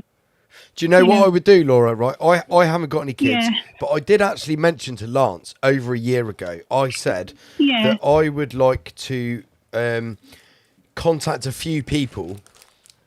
Yeah. That I've got on a list. I won't reveal it now. That I would like to maybe put together a syllabus of. Oh my goodness. Of things for people to homeschool their parents with, and Ramesh homeschool But my syllabus. idea was, because I know everyone's strapped for cash and they can't afford to homeschool. Yeah, I know. What I know. my idea was, if you got 20 parents together, Yeah. all had 1 or 2 children, and they put each one of those parents homeschooled the kids one day a week. Yes. That would be my idea, and if they all stuck to the same kind of syllabus, which wouldn't be mainstream, that would be my idea. But obviously, you mentioned you live in Cornwall. We've already got one person in the comments, Laura. Sniper Mike UK says with you, Laura. So he's going through the Do you know same thing what? as well. I'm a mum. So my oldest is 21 years old. Okay, and my youngest is 3, and I have a lovely home with access to. We have like an allotment, and when we grow fruit and vegetables. But reaching out to people like you see, the thing is, look, that's great. What It's you so just said hard. there, that's great, and I Yeah. don't mean to give any parents any shit who are homeschooling their kids here, right? I haven't got kids, so Yeah. don't like give me any shit. But for me No, personally, don't. I would be contacting somebody like Mark Passio for just one, Yeah. and getting his specific breakdown of something like the Trivium, so that you could teach Yeah. the children from a young age to discern events, information, things like that from a young age, which you just don't get taught in schools. Maybe some private schools. Yeah. I would argue only things like that. Are you aware of the Trivium, Laura? Well, not really. I mean, So the for me, like- Trivium is a way of processing information to come to the most Okay. logical understanding of it, which would mean Yeah. by default that you're not going to be able to be mind controlled by the state through media, Yeah. through social media, things like that, and other people. So Yeah. that would be something that I would personally, if I had kids, I would be teaching my children the yeah, Trivium 1,000,000%. process from a very young age. That's just for one instance. It's mean, all well and that- good, people teaching their kids to grow some vegetables, to do simple maths and Yeah, stuff like that. But I get- there's more to homeschooling the kids than a lot of the quote unquote truther movement. Which again, I'm not dissing anyone, but I'm I think not that part of they're that. not. I'm No. not part of that. I'm just saying that I think I'm most people definitely not part of people that. maybe overlook what they need to teach their children for going forward for the next generation. Because like we've seen since 2020, all the mind control has been 100 mile an hour. It has, for but at everyone. the same time, like my older children, they both work. They both, both completely awake to everything that's going on. But the thing is, for me, it's like I do feel like people are just going with it because they feel like they need to be, they kind of like feel they need to be going to work to and sending their kids here and there and everywhere. And everyone needs to come together because so many, like I spoke to so many more people lately, for example, that are just like, oh, I don't feel comfortable sending my kids to school anymore. I'm worried about them, which is fair enough. And right now it's like vital, isn't it? Like it's vital that we need to protect our kids. And Absolutely, and that's why I think a process like the regardless of Trivium. anything else. Laura, if The you most go important away, thing. if you take this away, we've got to wrap it up because we've only got a Of few minutes course, left of the yeah. show. If you take I this know. away from this conversation, go and look into the Trivium. I think you'll be quite I amazed. will, I look, will. look into Mark Passio's work of the Trivium Yeah. specifically, and he'll lay it out for you very simply, and you'll get it, and you'll be Yeah. amazed that you haven't heard of this process, and you'll think, shit, I need to teach my kids this. That's just one aspect that I think children Yeah. should be being taught from a young age in their syllabus. I agree. From Oh my from a God, like homeschooling perspective. I totally agree. My kids, they're all on that level, but like it's just hard. It's hard when you're on your own. Big up to you for like taking that step and obviously putting in that Yeah. hard work. It can't be easy, but No, it's you not. know- But I'd rather be on the bones of my arse. Like Try literally on and the find bones of my arse find some people than close send to my you. kids in that Try and find situation. some parents close to you in the same kind of mindset, and see Yeah. if you can come up with a way that you can homeschool your kids, so that we've they're got not. we've got people in the community get on the Telegram or on Patreon, and I've seen 3 or 4 people in the comments already that are doing it. They're saying we've got little groups, so yeah, just reach out. We've got all these platforms for a you. reason. Thanks Thank you, very much guys. for calling. And I love you guys so much. Like honestly, I don't know what I'd do without you. So I appreciate everything you're doing, and I love you guys so much. That's awesome, Laura. Awesome to talk to you. Thanks so much, All Laura. right. Take Respect. care. That means a lot. All right. Okay, guys, we've got time for one more phone call. I Yeah, think, before we literally wrap the show one up. more caller. We have to finish before 3 hours. Lance, what you got here on the screen? Right, so this guy that did this synagogue attack, right? What's his name? Fucking Jihad al-Shami. His name is Jihad al-Shami. I don't care what anyone says. If you close your eyes, to me, that could be Jihad AI Sham. This looks like a Mossad operation. The AI can't control everything. It's come out that This is a holographic construct. the people that got shot were shot by the police. So the dude here got shot. Al-Shami got shot by the police. 2 people who were Jewish, who were on the other side of the door, got shot as well. It looks like, look, it's so perfect, isn't it? They drop digital ID. Everyone's just like, fuck that, I'm not having digital ID. Just like kill some cubes. The timing is impeccable. Impeccable Michael. timing. Impeccable. And also, what else should I point out? This Yom Kippur. Just whipping through the whole Schwab show. Let's just... Yeah, well, we've only got a few minutes left. This always happens on Here we customer go, services. Michael. Here we're on again. Good evening. You're live on Rise Above. Please don't say the C or the V word. Evening there, Lance. Hi, who's that? Hello. It's Cornish Nasty. Yes, Cornish Nasty. Cornish Nasty. Thank you for calling in, mate. How you doing? Yeah, no worries. Yeah, I even had to bloody download the bloody WhatsApp app to get hold of you because your phone didn't work. But hey, we're here now. Yeah, I think we'll have to I think attend the to SIM that. card is dead. It's one of those. It's just a pay-as-you-go SIM card. I think I Right, need to okay. have it. Cornish Nasty, we've got 5 minutes, man. What's on your mind? Well, Well, I think all of us are a bit overloaded by Clown World. It's just absolutely bombardment, isn't it? It's all directions. Yep. Yes, mate. Absolutely, and it's increasing. It would appear that they're trying to create some kind of war. Yeah, I mean, they've even did, I call it the PSYOP GOG, you know what I mean? That's like all added bonus to the digital ID, isn't it? Absolutely. Yeah, all of it points in the same direction at the moment, whether it's online censorship, jihadi attacks. Question is, if they actually got it through, the digital ID, do you think the Clown World would calm down after that? Or do you think they're ramping up Clown World to get the digital ID in? Or do you think if the digital ID was implemented, it would just keep going 100 miles an hour? That's the question. Well, I mean, basically, I think it continues because the lawlessness then, because obviously you can have the faction of people like ourselves who ain't going to comply to it.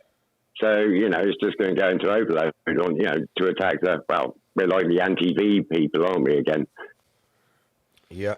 No, I definitely think it would increase the chaos, because, like you say, many of us just simply won't do it. So what does that mean? A black market will have to become viable very quickly. Same as it did with the COVID-19, the kosher 19 vaccine passport. Yep. But I think the surveillance has ramped up since the C-19 malarkey, hasn't it? I mean, your guest earlier was fantastic when he's going on about, weapons. It's a different new ball game now, isn't it? Really. Well, that is, yeah. And we're not promoting any kind of takedown of infrastructure here on Rise Above, but it would appear that if these are weapons, people possibly may think that that's the right thing to do. Well, I mean, it's going to take a mass uprising in it, which we obviously know it ain't going to happen. What does that look like? What does that look like, Cornish Nasty? What does a mass uprising look like? Well, it's going to be something like we've never seen before. That's what I'm saying. What does that look like?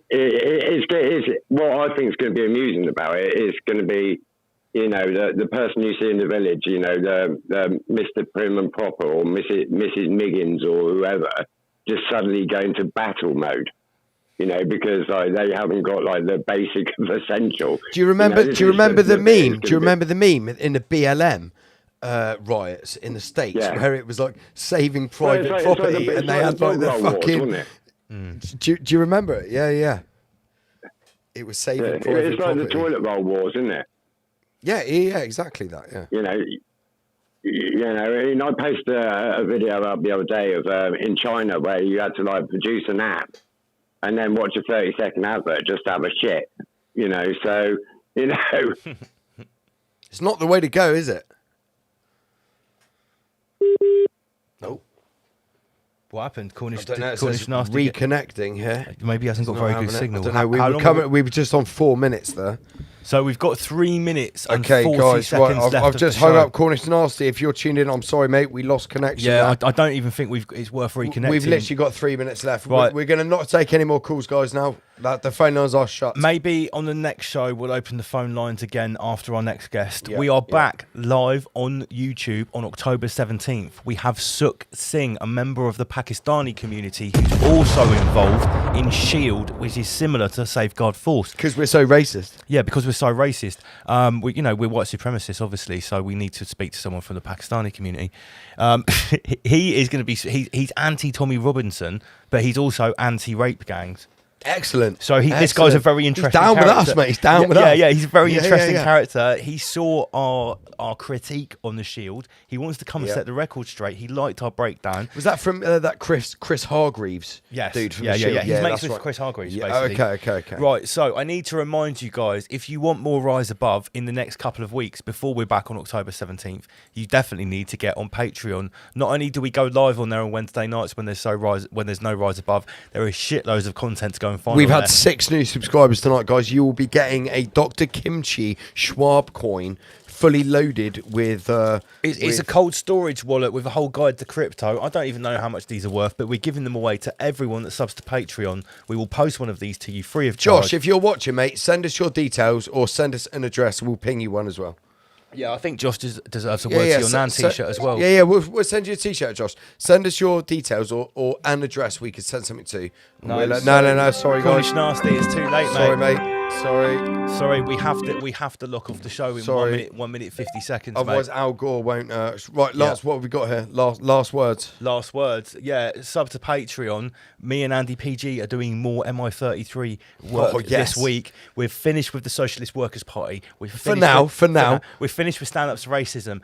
Who is next on the Sorosian caliphate of NGO think tank groups that we could go and infiltrate? Let's not mention it. Let's not mention it. No. Let's not mention Subscribe it. to Patreon. Subscribe to Patreon. Right, you'll see. We'll see you guys on Wednesday night. You'll see and who Sunday we got our night beady on eyes Patreon. on. Right, let's. That's it, Michael. 22:59. Yeah. Word to your nan. Word to your nan.